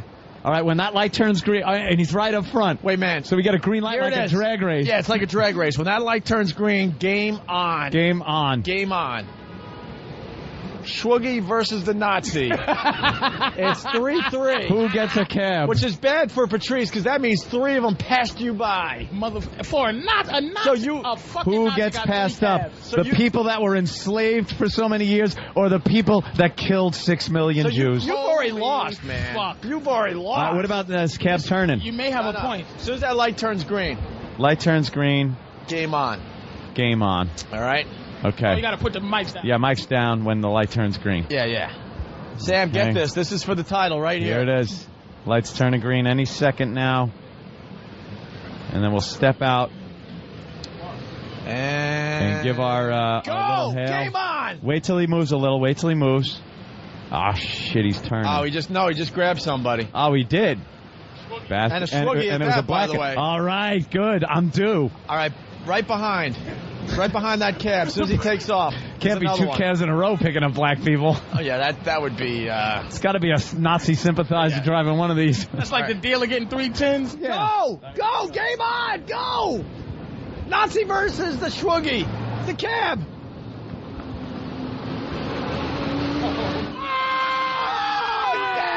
The Nazi! Thank you, sir. Thank you for picking up a Nazi before an African American. Oh, did you realize that, sir? I didn't know that. You didn't know that? You didn't see him with the gold chains and everything? Gold chain or silver chain. Did you notice I'm wearing a German Nazi war helmet and I gave you the Nazi salute as a hail? Did you see me first? Oh, and there he Did you goes. see me first? Ask him. I need a motherfucking cab. The Nazis win. Yeah. Oh, my God. Oh, is that not right? Patrice, that is not right. Wow. So, wait, what happened? What did the guy say? This motherfucker. He said he didn't see Patrice. Patrice came He didn't see a bolting 500-pound out. nigga Yeah. with jewelry on. Right. And my hat and a mic. And a mic. Didn't see it. These guys have been influenced, by the way, because what I noticed every time, they're stopping sort of in the middle, like they're confused, and then they inch up up toward the Nazi. Just to get just in case, just to get past you. Right, just in case. Unbelievable. There is a problem in this city. You motherfucker. I thought Danny Glover was full of shit. The Third Reich gets a cab? The Third Reich gets a cab before a black guy. Are you fucking serious? This city is fucked up. Are you fucking Best serious? out of 7. That was amazing. Oh, Patrice, shit. good job. Good. I was sure you were going to win it. That's ridiculous. You pulled away. You did it. I had a comeback. The fucking Third Reich pulled away. And it's good because with the 7th one, we did it completely even, where we both came out at the same time, gave our little salutes and hails, and he came right to me, right to the Nazi. Oh, my God. Oh, the injustice. That's fucking despicable shit. Did you see that? Did you fucking see that? Despicable. Holy shit. All right, let's give it back to Than. We'll be back upstairs in a few minutes. Instructions, all right? Give me a couple minutes to go. All right, lucky everybody. I'm back. And Danny can't talk. But Drew, did you get to peek your head out and see some of the festivities out there? Yes, I did. And the cab really did go past Patrice on the last one while they ran out to get him. While I ran out to get the cab. That was fantastic. The funny thing for me was that I'm up here on the 5th floor and Patrice is down there laughing and screaming and I can hear him from up here. Yeah. His voice is echoing off the buildings. Well, doesn't matter to many people. It matters to me. Oh, all right. And now Danny has switched his mic on. Yes, I did. And we can all partake in the goodness that is Danny's voice. Danny, how'd you enjoy Nigga Nazi Cab Challenge? I enjoyed it very much. I kind of knew this was going to happen, to tell you the truth. You thought the Nazis were going to win, huh? Yeah, absolutely. I mean, believe it or not, I've had problems getting cabs because I'm not like the whitest guy on the face of the earth. You're swarthy. Yeah, I get mistaken for Spanish all the time, so even I have trouble getting cabs in the city. Nice. I wanted to see them switch positions. I wanted to see, Anthony be first before Patrice, just to see if they, because they seemed like they were just picking up the first guy that had his hand out. So I'm not sure. But didn't Patrice have his hand out first? Yeah, because he was first in line. Anthony was after him, so I wanted to see if Anthony was first in line, if they would just keep going to Anthony first. Ah, and never pass up a Nazi. Do you have something to add, Travis? No, I just want to listen. Oh, okay. Travis not adding, as always. Why would I? Yeah. I liked hearing the cabbies scramble as they realized. It's kind of like that Dateline moment where they realized they had just gotten busted. Oh, Patrice just set the black people back after yelling at that last cabbie. What'd he say? He was yelling, I don't remember offhand, something like, you won't pick up a black guy, but you pick up a Nazi. Oh. Really, really screaming at the guy. It was great. And the boys have returned. Yes. Yeah. Enjoy. Unbelievable. Oh, that video's got to go up. Yeah. That video has to go up because that was some of the most despicable injustice you will see. Oh my God, was that funny? The Nazi! Every cabbie had a move. Like he tried to stop right in between the two, but then he kept inching forward toward Anthony. Yeah, even the ones that were stopping for Patrice were like, do I stop? Do I roll forward to the Nazi? I really thought he was stop. I thought you won. Yeah, I thought you were just going to he sweep went it. past you. I thought the first one was a fluke. And then after you got 2 more in a row, I thought, okay, now it's just going to be a sweep. Right. But no. Those horrid cab drivers. And then we had a couple that kind of stopped for me. And then he drove away, and I looked in, and he looked like a U-boat commander.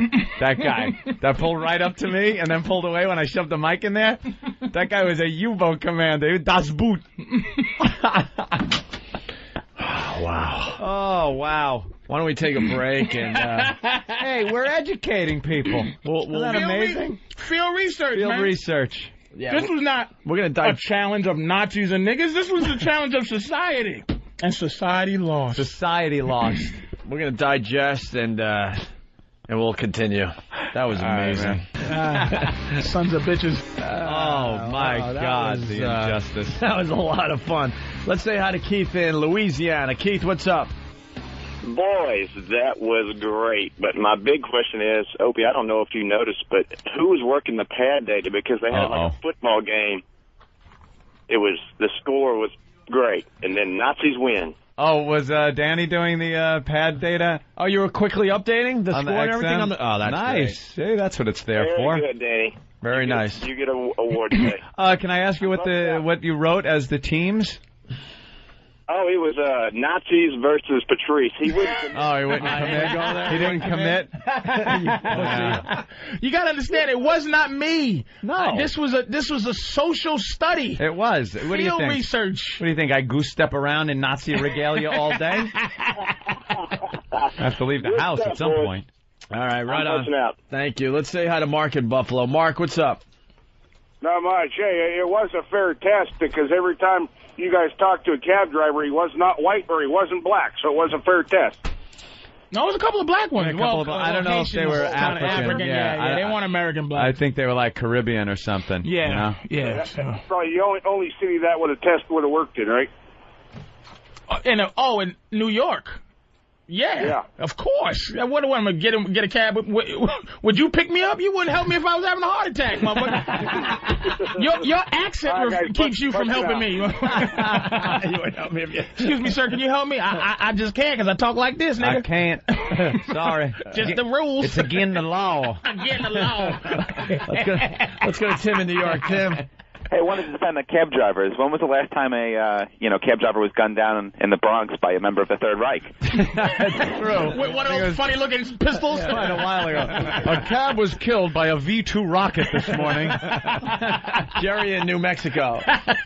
Jerry. A Panzer tank blew up a livery cab vehicle. Jerry. You realize the same thing would have happened had it been 1943, right? Is that disgusting? But no, back then, got 3. No, and they'd have ran you over to get to me. It would have been a clean sweep for them. They would have said, they would have stopped and said, "Nigga, lift this cab up and bring me right over to him." Could you call me over there?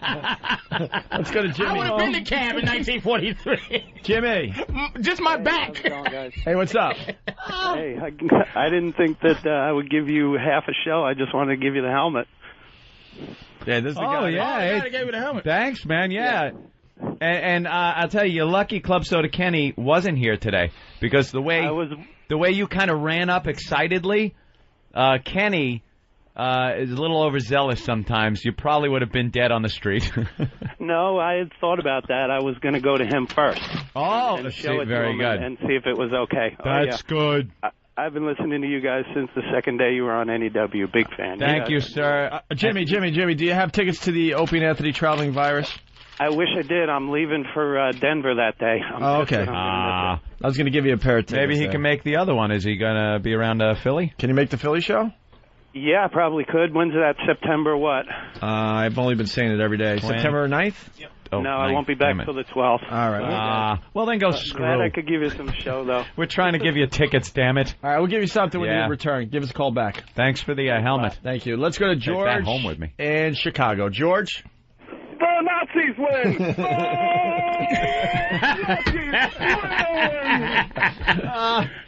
Down goes Schwuggy! Down goes Schwuggy! Down goes Schwuggy! That's great. Down goes Schwuggy! That cab driver is stopping for the Schwuggy. I think. Oh, wait, he's not. He's rolling toward the Nazi.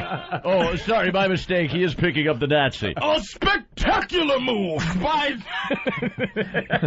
Back goes Griffey, looking up, and it's out of here.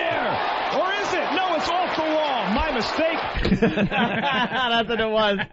The cab starts slowing down in front of Patrice. Oh, he's got it. No. Oh, wait a minute. He's picking up the Nazi. Motherfuckers was really stopping and then go. I thought I was gonna blow away with it. I really did. I thought I was gonna get 4 in a row. I was like, hey, look, people just they go. I thought with all the pressure, with all the fucking social pressure for them to pick me up, they rode up to not fuck a Nazi, a nigga in a metal war helmet.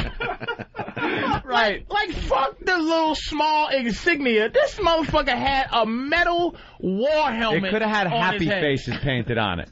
It's still ridiculous to pull up to a mental patient with an iron helmet. A black man is in competition with crazy folks. With crazy iron helmet guy. And lunch. And this motherfucker, if he's, should I eat or should I pick a nigga up? Let's go to Greg in Oregon. Greg? Yeah, I think Patrice was at a big disadvantage because, you know, Anthony can always take off the helmet, but Patrice can never take off the black. Wow. I saw social commentary. Please, come on. Saw that coming. Of course you did. Maybe I should have worn a helmet. Yeah, you wear a helmet. This guy's all confused. I don't mind picking up a Nazi, but Jesus Christ. Hey, let's say hi to Rob and Christine from Long Island. Rob, Christine. Hello. What's up? Why are you guys calling? We're on the phone together. Okay. Yeah. No, I called up yesterday, and Anthony, in his own words, called me pussy whip because I hung up quick at the end of the show. But yet, see, I'm the type of caller that when I know the phone call's going bad, I try to punch out as soon as possible. You certainly did, but we wanted to give you tickets. I didn't know that. My friend Nick calls me up right after. He's like, bro, they were going to be giving you free tickets. You know, I got to get the show, but I couldn't get back through. All right, the deal is you guys are getting married August 26th, so you can't go to the PNC show, right? Oh, yeah. No, we can. Our reception ends at 5 o'clock. We can make it. Well, we're actually going to go in our tuxedo, and she's going to go in her wedding dress. Wow. I think the show, when does the show start down there? 5, 6? Oh, 7? You sure you can make it? We'll probably be a little bit late because we'll be coming from Great Neck. Oh, crap, you're going to be a lot late. Why don't you just go to the Philly show? Because we're going to be on our honeymoon. Oh, you are? Yeah. All right, I'll give you a pair of tickets. If you make it, you make it. If you don't, what can I tell you? Well, why don't you come back from northern New Jersey a couple of days earlier and go to the Philly show? White trash. We are going to Aruba? Yeah, really. The Poconos will always be there. I mean,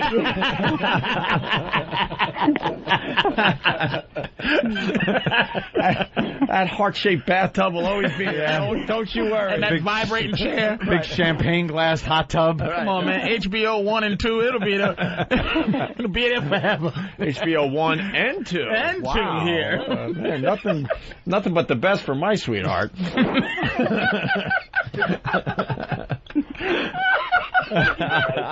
you very much. All right, you guys want tickets? Sure. Hold on the line. It's Rob and Christine. Okay. They're getting married soon.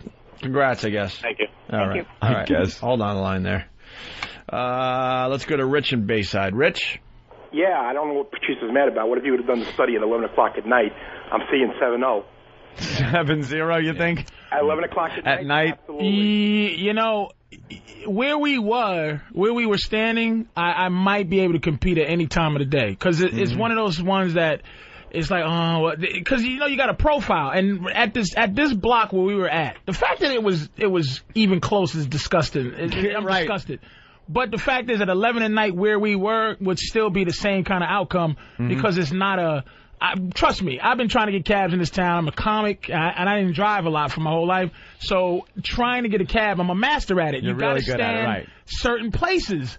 Here I could get a cab, but if I had to really catch a fucking cab, I would have to walk. I can't go on 10th Ave. No. And catch a cab. I can catch a cab on 9th Ave and 7th Ave. I can catch a cab on down avenues. And I can catch anything a cab that goes north. Going east, not west. No. Because they go, he's not going to Spanish Harlem. He's not going to the Bronx because the Bronx is, I got to get over to the George. Okay, I'll pick this nigga up. But the east, I can go east and downtown. Downtown and east, I can get a cab. I can get a cab. Boring. Yeah, that's true. But I'm just saying, I'm trying to let you know this is field research, This is field research. What are you going to have for lunch? Tuna sandwich. I'm trying to give the science. Social commentary. I'm trying to give the science on how to catch a fucking cab as a nigga. But evidently Nazis don't need a fucking science. Nah, they stopped for me. We just want to get a big laugh at your expense. Who cares about the research? Exactly. Why don't next time you carry a gun with a knife on the top of it? Yeah. Bayonet. Hey, I can't really discuss the rest of it until we crunch the numbers tonight and really get this research down. I'm going to have a volume. Why don't we talk about of books out on this? Why don't we talk about Sue Johansson before we leave today? Sue Johansson, that name sounds familiar. I believe it's the grandma. Yeah. Sex advice from Canada. Canada. Very good. She's an old lady. How old? She's old. Old, and she talks about sex. She's and got to gives be people sex advice. Mid-70s. In pretty graphic detail for an old broad. Yeah. And I find it disturbing and a bit disgusting that some old broad is really just getting really deep and dirty into people having sex. That's rude. She's talking about blowjobs once, and it was just, you need a lot of spit. With this old lady voice. A lot of lube and spit along with it. Yeah, she talks like that. And a lot of lube. And just lube up a cock. Like those male hormones kick in. Would you been know, through 70? menopause. Yeah, she's like in her Would you? 70s. What? Would I Just what? to find out what it was like. Hell no way. No way. You know what I'm thinking? We got to get Steve to put that whole mess together and the Shwoogie Nazi thing and play it at the PNC. Yeah. At least the final cab. Yeah. Coming up. Yeah, a little bit of that, sure. That would be a lot of people. That should make the highlight reel. A lot of people need to see that video. Hell yeah. All right, anyway, so it's Sue Johansson. She talks to a caller here who gets hard from girls farting. Oh, wow. What? Huh? Yeah. Here it is. Welcome back to Talk Sex. We have Jay on the line. You hear her? Dentures are ready. teeth are She's barely trying to hold in her there. teeth in. Welcome back to Talk Sex. Oh. Welcome back to Talk Sex. We have Jay on the line. Hi, Jay. Hi, how you doing, Sue? I like your call. Got a question? He didn't say anything. My question is this normal for a man who likes women to fart and it gets an arousement and get hard? Yeah. Now, what kind of farts are we talking about? Regular farts. Anal farts or vaginal farts? Anal farts. Why are you turning it off? I'm pulling my shit out right now. I want to jerk off with somebody's airy butt. I was getting into it. God damn. We stopped to comment. Anal sex. We can't let it go by that our grandma's talking about anal farts or She queefs. asked a pertinent question. Yeah. Which airy hole do you like it to come out of? Would you want to hear this from your own grandma, though? Yeah. That's a little rough. Somebody's grandma. Regular farts. Regular. Anal farts or vaginal farts? Anal farts. Are you sure? Yes. No. You're sure? I'm sure. I don't know how you could be sure. I am sure. All right. Okay. Because they smell? No, I guess the sound. You're down there. No, I don't have sex in the rectum. I have sex in the vagina, but it just, when it happens, then I get hard. Oh, okay. Well, is it a problem? I don't know. I mean, I don't know too many people that's like that. Some people feel that that's normal. It's sexy to them, but I don't know. Well, you know what? Again, I don't like to say what's normal. Because what's normal for you may be, just off the wall for somebody else. Mm-hmm. If you get turned on by anal farts, and if your partner is able to produce, a big blast of hot air on a regular basis, then by all means, if it turns you on, if it works for you, I need some pussy out of the show. Why are we worried about it? It's harmless. Well, it's harmless, but it's not at all sexy. It is. It depends on what girl. A girl farting during a beautiful sex? woman doing anything despicable is just... Yeah. You fucking a 10 and she fucking farts. It's just something dirty and sexy about it. 69 in with her and all of a sudden just right in your nose. Oh, and you just go... Direct line to your schnoz. Ah, you just go, you funky bitch, and then you just kiss her. She just goes, hee. Oh, you you like to fart, huh? Come here. Catch it in your mouth and blow it back in her face. Which is called a CPR, by the way. Is it really? If it isn't, it is now. If your girl farts in your mouth and you go up and kiss her, the CPR. The CPR. I like it. I gave the bitch the CPR. Let's say hi to the lady trucker. Lady trucker, what are you hauling today? I am hauling, I forgot. How'd you forget? I haul a bunch of stuff every day. Oh, I got that washing machine. Washing machine. Washing machine. Going from Michigan down to Mexico. But don't they send them washing machines to Mexico? So basically what you're doing is driving Mexicans. You're just giving them a lift back home.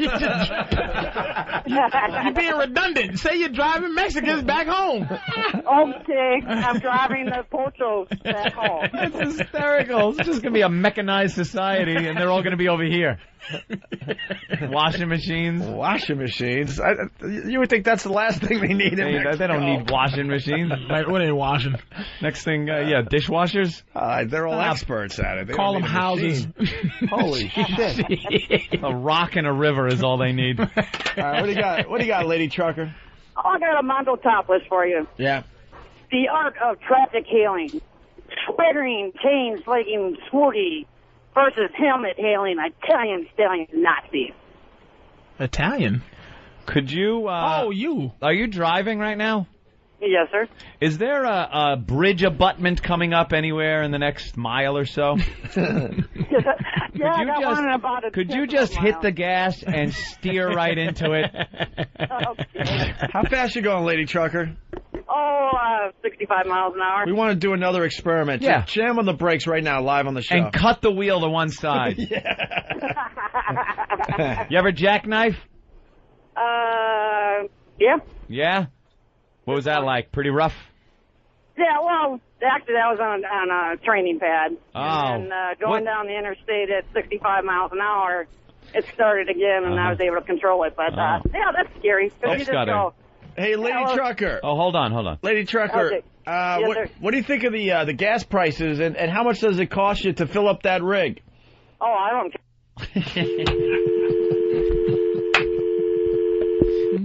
Okay, it's funny even when I see it coming. It's just funny, because she's still right now. Well, and it takes like thousands to fill up my... Hello?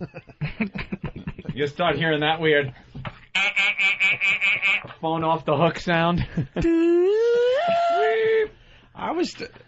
Please hang up and dial again, motherfuckers.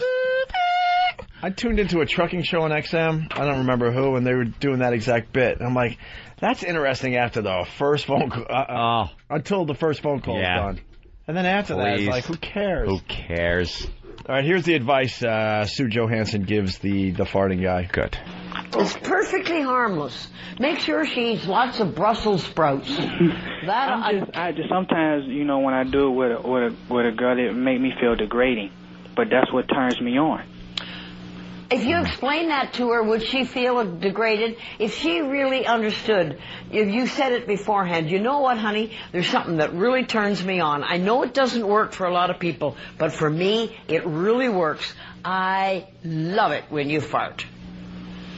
I mean, there are a lot of women who could say... Next scene, he's just alone jerking off big guy. as she's walking out the door. I do that one.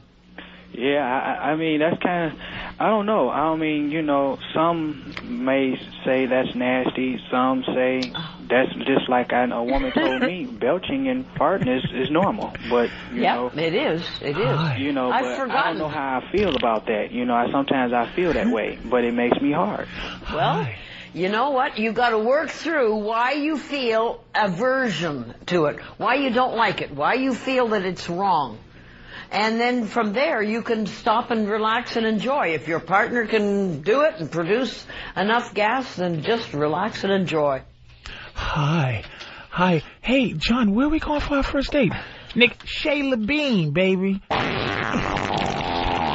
Shayla Bean and lactose intolerant village. Ooh. Hold on. Milk Shack, baby. Hold on, let's do this right. Hold on. You get ready over there. Yeah. This is why we get the big bucks. What's happening, baby? How you doing? Are you ready? Yeah. All right. So stupid. I love that we get to go back to 3rd grade. All right. Ah, shit. Yeah, you can. It's not. It ain't working, motherfucker. What's your name? Oh, hold on. All right, let's try this again. All right.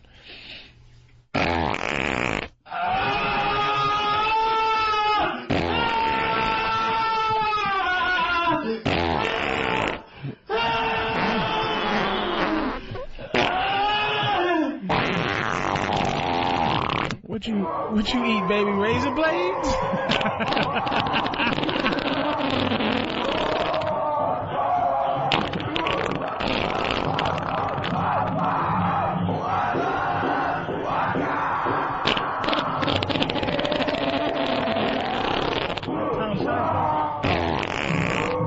Wait, you don't know what this is, Patrice?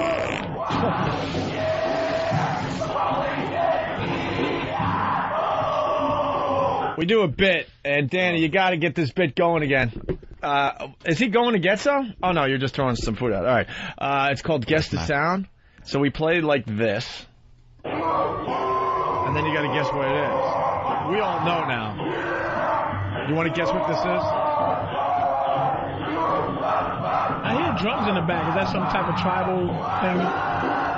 No, you'd think it was drums. There is some hitting going on. I don't know. Oh, shit.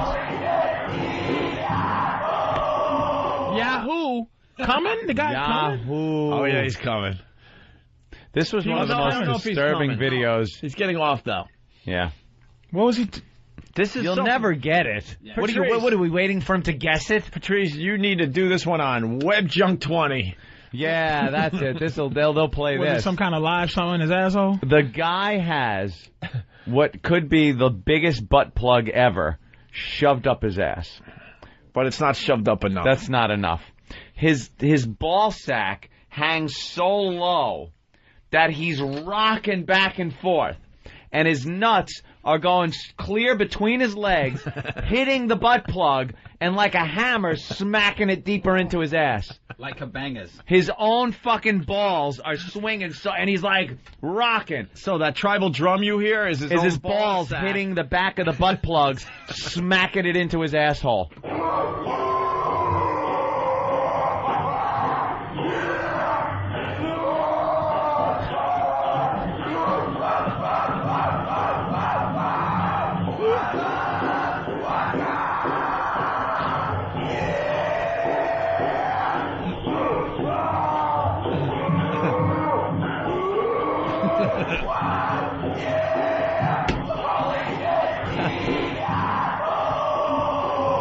Yahoo, he said. Yahoo. We're getting the video for you, Patrice. Oh my God, I don't know if I want to see this shit. Oh no, bring this to the gang at WebJunk 20. Why wouldn't they play something? You should do it as a gang. Go, guys, I found this video. I think we could get this on WebJunk 20. And then you could say something like, and this crazy motherfucker is shoving a butt plug up his ass with his balls. Is that his balls? Yeah, those are his balls. Look at. He is banging a butt plug up his ass with his own sagging Turkish taffy balls. That's his nuts. He's got a great technique if you really think about it. When the fuck did he find out he can do that? There you go. Now, why wouldn't WebJunk 20 play that? Yeah. Maybe you pixelate. Well, we just have to like black out the butt plug, and I think we can show just the tip of the balls. Just enough of his balls hitting the butt plug. I want to talk to him about that. I would talk to standards and practices, and we might have to cut out the gyration. I think we keep the balls and the plug, just the movement. But the yee-haw is funny, and you got to finish with that. See where they say no. Yeah. See how far you can go with it. Let's go to Dee Dee. She's live from Washington, D.C. Dee Dee. Hi, guys. Hey, Hi, Dee Dee. I'm listening to you between my traffic reports. You're listening? Yeah. And the farting thing I don't get. Yeah. That's pretty gross, huh? Yes, it is. Even for me, that's gross. You ever hear of things called a Dutch oven? where a guy holds his chick's head under the blanket in bed and farts and holds her in there, and they call it a Dutch oven. That's gross. Yeah. That's why do you guys do that? Well, I don't. I've just heard about it. Some guys do. Some guys find it very funny. Some girls find it funny. Ugh, You're not into the any of the farting. What about queefing? Pussy farts. About snorting. How about the cement mixer? What's the cement mixer again? How about the cement mixer? I come on your hair and then slam your head through the wall. Hell no. What's wrong with you? I like it. Holy shit. No, I'll give you a better one. Hold on. Those are queefs. Hey, I'm going to be in New York in a couple of weeks. Oh, yeah? You'll have to stop by. Stop by and say hi. Yeah, stop by and do the news or something. Yeah, I heard Patty Stalker doing it. Is that, Patty Stalker? No, this is Dee Dee. Hi. She likes when the UPS man comes over and she bangs him. Yeah, she's had sex with the UPS man, and she used to be so drunk she'd black out. I blacked out and I got married in Vegas. She'd do things that she doesn't know what she was doing. No, she would end up in different cities. And have no idea. Yeah. But not anymore. No. She once woke up. She was married to an English guy that was a counterfeiter. Just married to him. You ever do the scuba diver? What's the scuba diver, Patrice? When you're sitting in the bathtub and your dick is hard and it's poking out the water and she's sucking your balls. The scuba diver.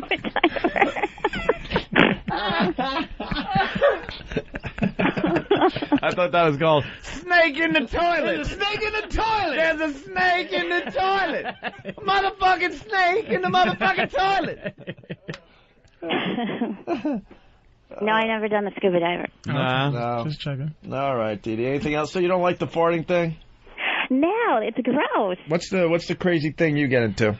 Oh, come on now. You guys know. Hello? Which the one? Whip thing. Oh, whipping. I like the whip. Yeah, she likes getting whipped on the ass a little bit. She enjoys What that. does she look like, man? Is she good looking? She's Never seen any pictures of her? Are you cute? Are you good looking, Dee Dee? Go to their website. The people She's like a chipmunk. Shut up. You're like a chipmunk. Are you cute, Dee Dee? We can't tell because she wears the type of glasses that make her eyes look extra big. Like Mr. Magoo glasses? It's because I have, stigmatism. Stigmatism? Holy shit. That is one of the most unsexy words that a bitch can have. Magoo, you fucked the UPS man again. Patrice. Oh, okay. You look like Jerry from The Facts of Life, the retarded cousin of Blair. No, that's me. She's on Deadwood now. Is Jerry Jewel on Deadwood? She's on Deadwood. She plays the gimp that cleans up the bar. Holy fuck me. Yeah. God bless you for still working. How about her, huh? You look like a mixture of a lot of things. You look like a Rosie O'Donnell, John Goodman, and Jerry from Thanks. Thanks. But you know what? God bless you, sweetie. This is like a cute thing. How about your chest? How big are your breasts? You can't see it in this picture. They're not a single D. Oh, you're double D? Okay, she has to work with her. Dee Dee should grow bangs so it covers up more of her head. You want the forehead covered up a little bit? She should grow bang, bang, bang, bang, bangs. She should grow a machine gun clip. I'm playing. I'm playing. If you're looking at the picture on the website at xmradio.com, that was taken a few years ago. Yeah. Hello. And you guys haven't seen me in a while. No, we haven't. Yeah. No. What have you done? Remember my Hashimoto's disease? They put me on that medicine. Holy shit. You have Hashimoto's? Yeah, that thyroid condition, remember? What kind of gook disease is that? What kind of Hashimoto disease? You know what? I know what that is. It makes your face look like when Batman from the TV show would punch somebody and the word would come up. No, it's a thyroid disease. Hashimoto? She's just sick. What does it do to you, though? It made me gain weight, but now I lost weight. Oh. Yes. So you'll get to see that when I come to New York. All righty. How much did you lose? You'll see. Oh, how's the cooch? Healthy? Let's go to Billy in L.A. Billy? Hey, guys. Hey, I want to know if Dee Dee looks like Velma from Scooby-Doo. Oh, God, that's what this one kid I used to babysit called me. There's a Velma thing going on. A lot of guys are into the Velma. She looks like the van. I'm just joking. What do you mean? Look like the mystery machine. I'm just joking. I'm playing around, sweetie. I got a problem with your Hashimoto disease. It's a thyroid condition. There are symptoms someone with the disease may have. Now, you said you gained a lot of weight because of the Hashimoto. On an all-new house, Hashimoto disease gives you the body of Godzilla. How can house cure it? She has gamma-itis. I got a real problem with your Hashimoto disease because you said you gained a lot of weight, right? What does it say? Oh. Because the thyroid gland may swell when you have Hashimoto's disease, you may have a feeling of fullness or tightness in your throat. You may have trouble swallowing food or liquids. But see, it's a UPS man's cock. Dude, this is an Asian guy named Hashimoto. Because your thyroid isn't producing the right stuff, so your body's not working right. So when people have thyroid problems, they're either highly hyper and lose a lot of weight, and their eyes get real big, or they get a little lackadaisical and lazy and gain weight. I'm very tired. I had no energy for a while. I was lethargic. What's funny is Hashimoto had it. A nigga named Hashimoto. A Chinese dude walking around with big puffy eyes. He's the guy they named it after, so he had to be like, Doctor, what's wrong with me? Nigga, I don't know. You got you disease. Never see this before. You guys are bug out? You can't swallow? You are fat? I don't know. We call it Hashimoto disease. Give me 5. Dr. Sugar's nigga, we in it together. I found it and you got it. Hashimoto. Wow. Oh, man. Somebody. No, but at least I'm getting better, and they found out what was wrong. That's the main thing. And they fixed it with, medicine? I'm on Levoxyl. It's a medication. Jesus, she's just sick. All right, Dee Dee. We'll see you when you get to New York. Yeah, and then we can talk about the elder guy from Italy. What happened? What? Remember I told you last time I was on when Jim Norton called up about the song? I told you guys about the dude from Italy. Oh, is that who you're seeing, or? Well, you could, whatever you want to call it. Having sex with? The old dude from Italy? Yeah, the 53-year-old. 63? No, 5'3". Oh, a 53-year-old. Well, how old are you? No, he's 5'3". I thought he was... How old are you? I'm an idiot. I'm young. 53 is an older gentleman for you. For me, I think, yeah. When my mom is only about 12 years older than him. All right, hold on a minute. An old friend checking in, Bubba Ray Dudley. Bubba! Guys, how the hell are you? How you been, man? What's going on? We're talking to Dee Dee about this Hashimoto disease. Yeah, this is. I'm laughing my ass off in the car because there's a Hashimoto who's a pro wrestler in Japan, and he's a big fat bastard. Is that what they named it from? If you get this, you're gonna look like him. We call it the King Kong Bundy disease here. This little whore may not be lying, you know. I'm not a whore, and I'm not lying. You, not in that order. Really? I think you lean toward whore, though.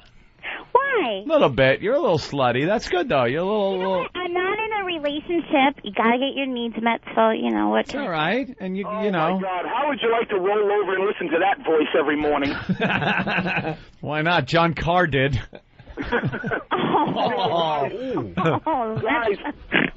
Guys, I hope you're all doing well. Opie, Anthony, everybody over there, you guys are great. I love you as always. Opie, I remember when I gave you the ride in the limo and you threw up? Yeah, I did throw up. I was sitting sideways. Bubba, what's up? Where's he at? Are you at ECW or are you at TNA? Where are you at these days? I'm with TNA Wrestling right now. Okay. You and Devon? Me and Devon, TNA Wrestling, which is on every Thursday night at 11 o'clock on Spike TV. Oh, very cool. Damn, that's obscure o'clock, man. What the fuck? Obscure o'clock. We need you back somewhere where I can see you all the time. What the fuck's going on, man? Well, you know what? I did everything we could do in ECW. We did everything we could do in WWE. I mean, for Christ's sake, we won the world titles 18 different times, you know? Right. It's like banging the same chick. Hey, Bubba, isn't it the one with Don West? Doesn't he do the announcing? Yes, Don West. Don West, who used to do the QVC for the baseball cards. That's him. I got a Joe DiMaggio rookie card right here. Unbelievable Bubba Ray Dudley rookie card. And how about the money? Is it okay over there?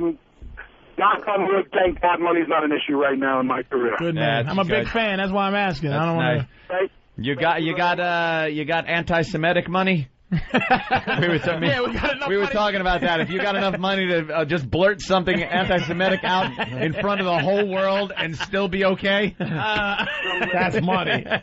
Like Mel Gibson. Bubba Ray's it. Funny story. I still get fans who hold up signs in the arena, and it says, "Bubba, what's that string?" Oh, really? Oh, wow, yeah. We were in the studio, and the girl had a leg in her, I knew it guessing her age, Opie. Girl had a period, and a little string was poking out. What's that string? Jesus, I'd rather see you, man, than this giant Indian with the bad pituitary gland they got out now. Well, get rid of this motherfucker. Get him in Longest Yard 2. We do not need to see giant Fungi, the giant Indian boy, fucking halfway limping around. Can't move. One foot is a 24 and the other foot's a 3. I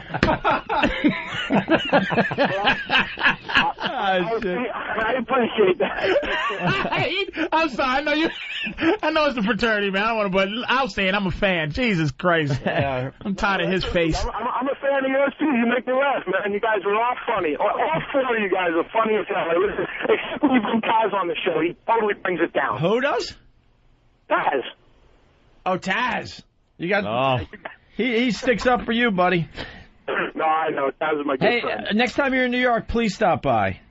Thank you, guys. I really appreciate it, and best of luck with your show, and it's going great. Thank you very much. Thanks, Bubba Ray. Bubba. Bubba Ray Dudley, everyone. Dee Dee, we got to go. Okay, you guys have a good weekend.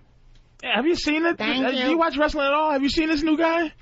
Well, he's a wrestler now, the guy from Longest Yard, that giant dude. Okay. You know what I'm talking about? Yeah. He's a... All our guys are not there anymore, so I haven't watched. I'm not going to lie to you. Yeah. I don't watch the WWE. Went away. I'm such a fan, I just peek in from time to time. We were huge fans. I'll take a peek every once in a while. But I honestly haven't seen him. Kurt Angle's in ECW now. He's gone. Well, it's all fucking Vince McMahon anyway, so it doesn't matter. All right, let's go to Dugout Doug. Doug. What's going on, guys? Hey, I figured if I can get in here real quick and just talk about the tailgate we got going on for the PNC show. Are you coming up for the show? That's awesome. Yeah, definitely, man. I'm definitely coming up. I got to make the PNC show. But Happy Typing Girl organized a tailgate before the PNC show. I think it's starting at like 11 o'clock in the afternoon. And I know there's a lot of people out there. I mean, I know the message board, Full Blown AIDS, is where you can get the information. But, I mean, this is for everybody. This isn't like, you got to hold out your message board membership card or anything fucking stupid like that. Just come by. There's supposed to be like 50 cars and, like 140 people so far. Just come by and grab a hot dog and hang out and drink a beer before the show and have a good time. Where are you guys going to be at? We're going to be in the parking lot, I believe. No, I understand that, but do you got a location or how are people going to find you? It's going to be a parking lot filled with cars. Well, we're a bunch of asses. We're going to have big banners for you guys set up in the parking lot, so you really shouldn't be able to miss us. All right, cool. Very cool.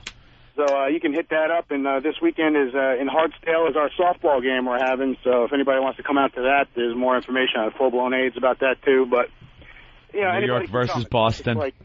Hey, I'm checking out FullBlownAIDS.com a lot lately. You guys are doing a real good job over there.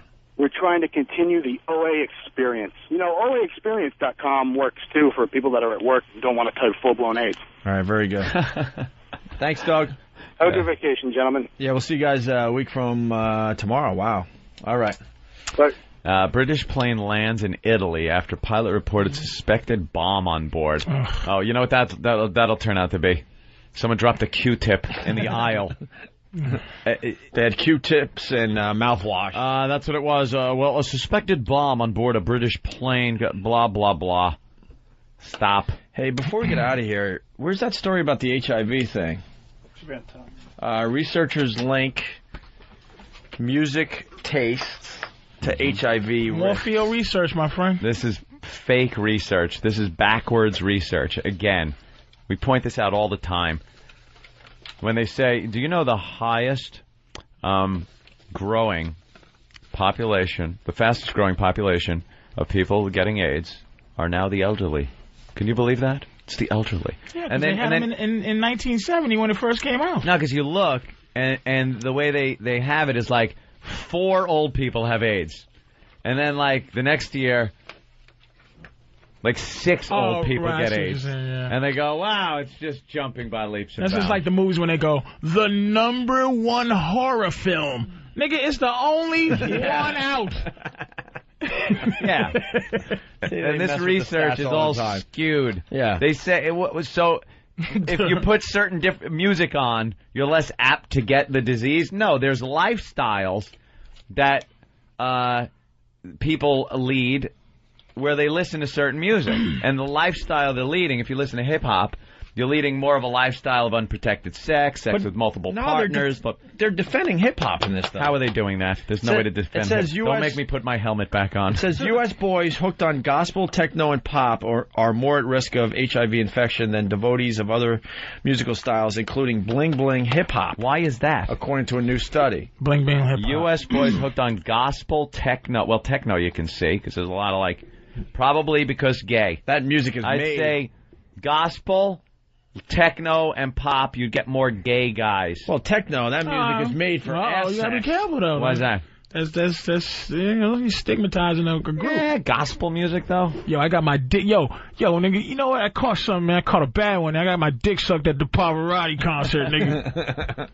That motherfucker was out there going, ah! And I was in that motherfucker going, ah! And then he, nigga, fuck. And I caught some shit. That's got my dick sucked at the Nutcracker. Do you think anybody gets their dick sucked at the Nutcracker? Yo, what you doing? Hey, Lo, why don't you come back and suck my dick from... Yeah. The clown is on. Fuck that nigga. Come suck my dick. This is a non-story. Yeah. This research stinks. I mean, Elton John... You're against research, Ope. Elton John continues to sell out. Yeah. Thank you. That's my point. Thank you. Next story.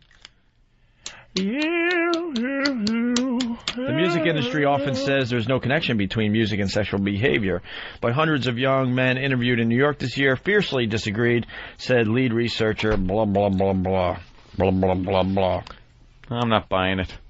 Guys ain't straight guys don't really get things from girls, man. Guys are giving things to women. Boys who listen to hip hop had more sex and more partners, but that's what I tell myself. But it did not impact condom use.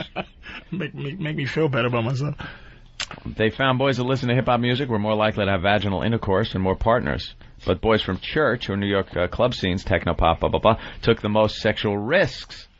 All right, so you get. Do you two young gentlemen use condoms? Fuck that. Did you? I'm monogamous. How long were you together before you put a condom on? When did you make that no condom decision? Day one. No condom. You just slipped it in? How about you, motherfucker? Fuck that shit. How about you? Still use a condom or no? Raw doggy? Condoms are a rumor. Come on, secret in love, motherfucker. Secret in love. No one knows. All you gotta do is say condom or no. I do my thing. Condom I do or my no. thing. I got special moves. Stop. No special moves. Oh, this fucking in love ass. That means that's the what pull an out. Asshole. It's like I can't even say. Don't be fucking saying nothing. Don't say raw. Don't say bag it. Nothing. I bagged it up and then my shit started going limp and I just stuck it in the shower one time and she was like, all right, fuck it. We're raw. Just clean it up. What are you gonna do? Let's both cross our fingers, nigga. That's my only protection is hope. Cross fingers. That'll work. Cross my fingers. My research stinks. Well, it's very interesting. I think. It's dumb. Oh, by the way, the dumb sheet, you were the potty mouth today. Yeah, I had both of them. Ooh. It's obvious that we're a day away from vacation because, You let your guard down. I said today, we my had friend. deemed her show shite, Anthony, about Whoopi's show, knowing that shite wouldn't make it through, but I already had the SH out, so I was committed. Try bollocks, though. Bollocks is a worse swear in England than shite. Yeah? Yeah, shite is shit. Yeah. With the ite. But bollocks is shite worse. Should be okay. But 8:50 a.m., I said, I saw a hunk of shit that resembled the Virgin Patty.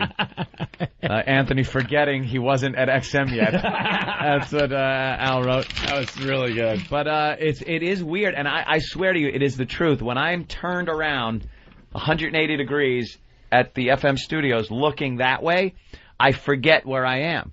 It's like, for some reason, I curse. And then I turn and look at what I usually look at, then I know that I can't curse. There you go. Weird. All right, we should get out of here. Where's Big A? Yeah, let's get the fuck out of here. It's vacation time. Woo! Yahoo! I had a pound of dildo in my ass with my ball sack. All right, Big A. As the thumbs go up, write it, mark the time when Anthony said that so we could pull it later for a promo. Do the big plug there, Big A. You guys got a special night, right? I thought that was him. Yeah, might as well be, right? Nice sneak. Oh, we forgot to play Waiting for a Girl Like You. I've been waiting. Do we have that? Oh, what kind of fucking horrid strength do you think Big A We'll end has? the show with that. It's like monster strength. Oh, my God. He could probably bend that microphone. You're strong, right? Oh, my God. You're like the Hulk. Yeah. Jesus. Ben Steele in his bare hands. All right, what's the big plug there? Ben Steele. Tonight at F.H. Riley's celebration. Look at that hand. Of Mike and Heather's wedding reception. Let's all do it. A party and karaoke. Tonight, 8 p.m. at F.H. Riley's, 400 New York Avenue in lovely Huntington, New York. Fuck me, man. And tell everyone how nice my brother is.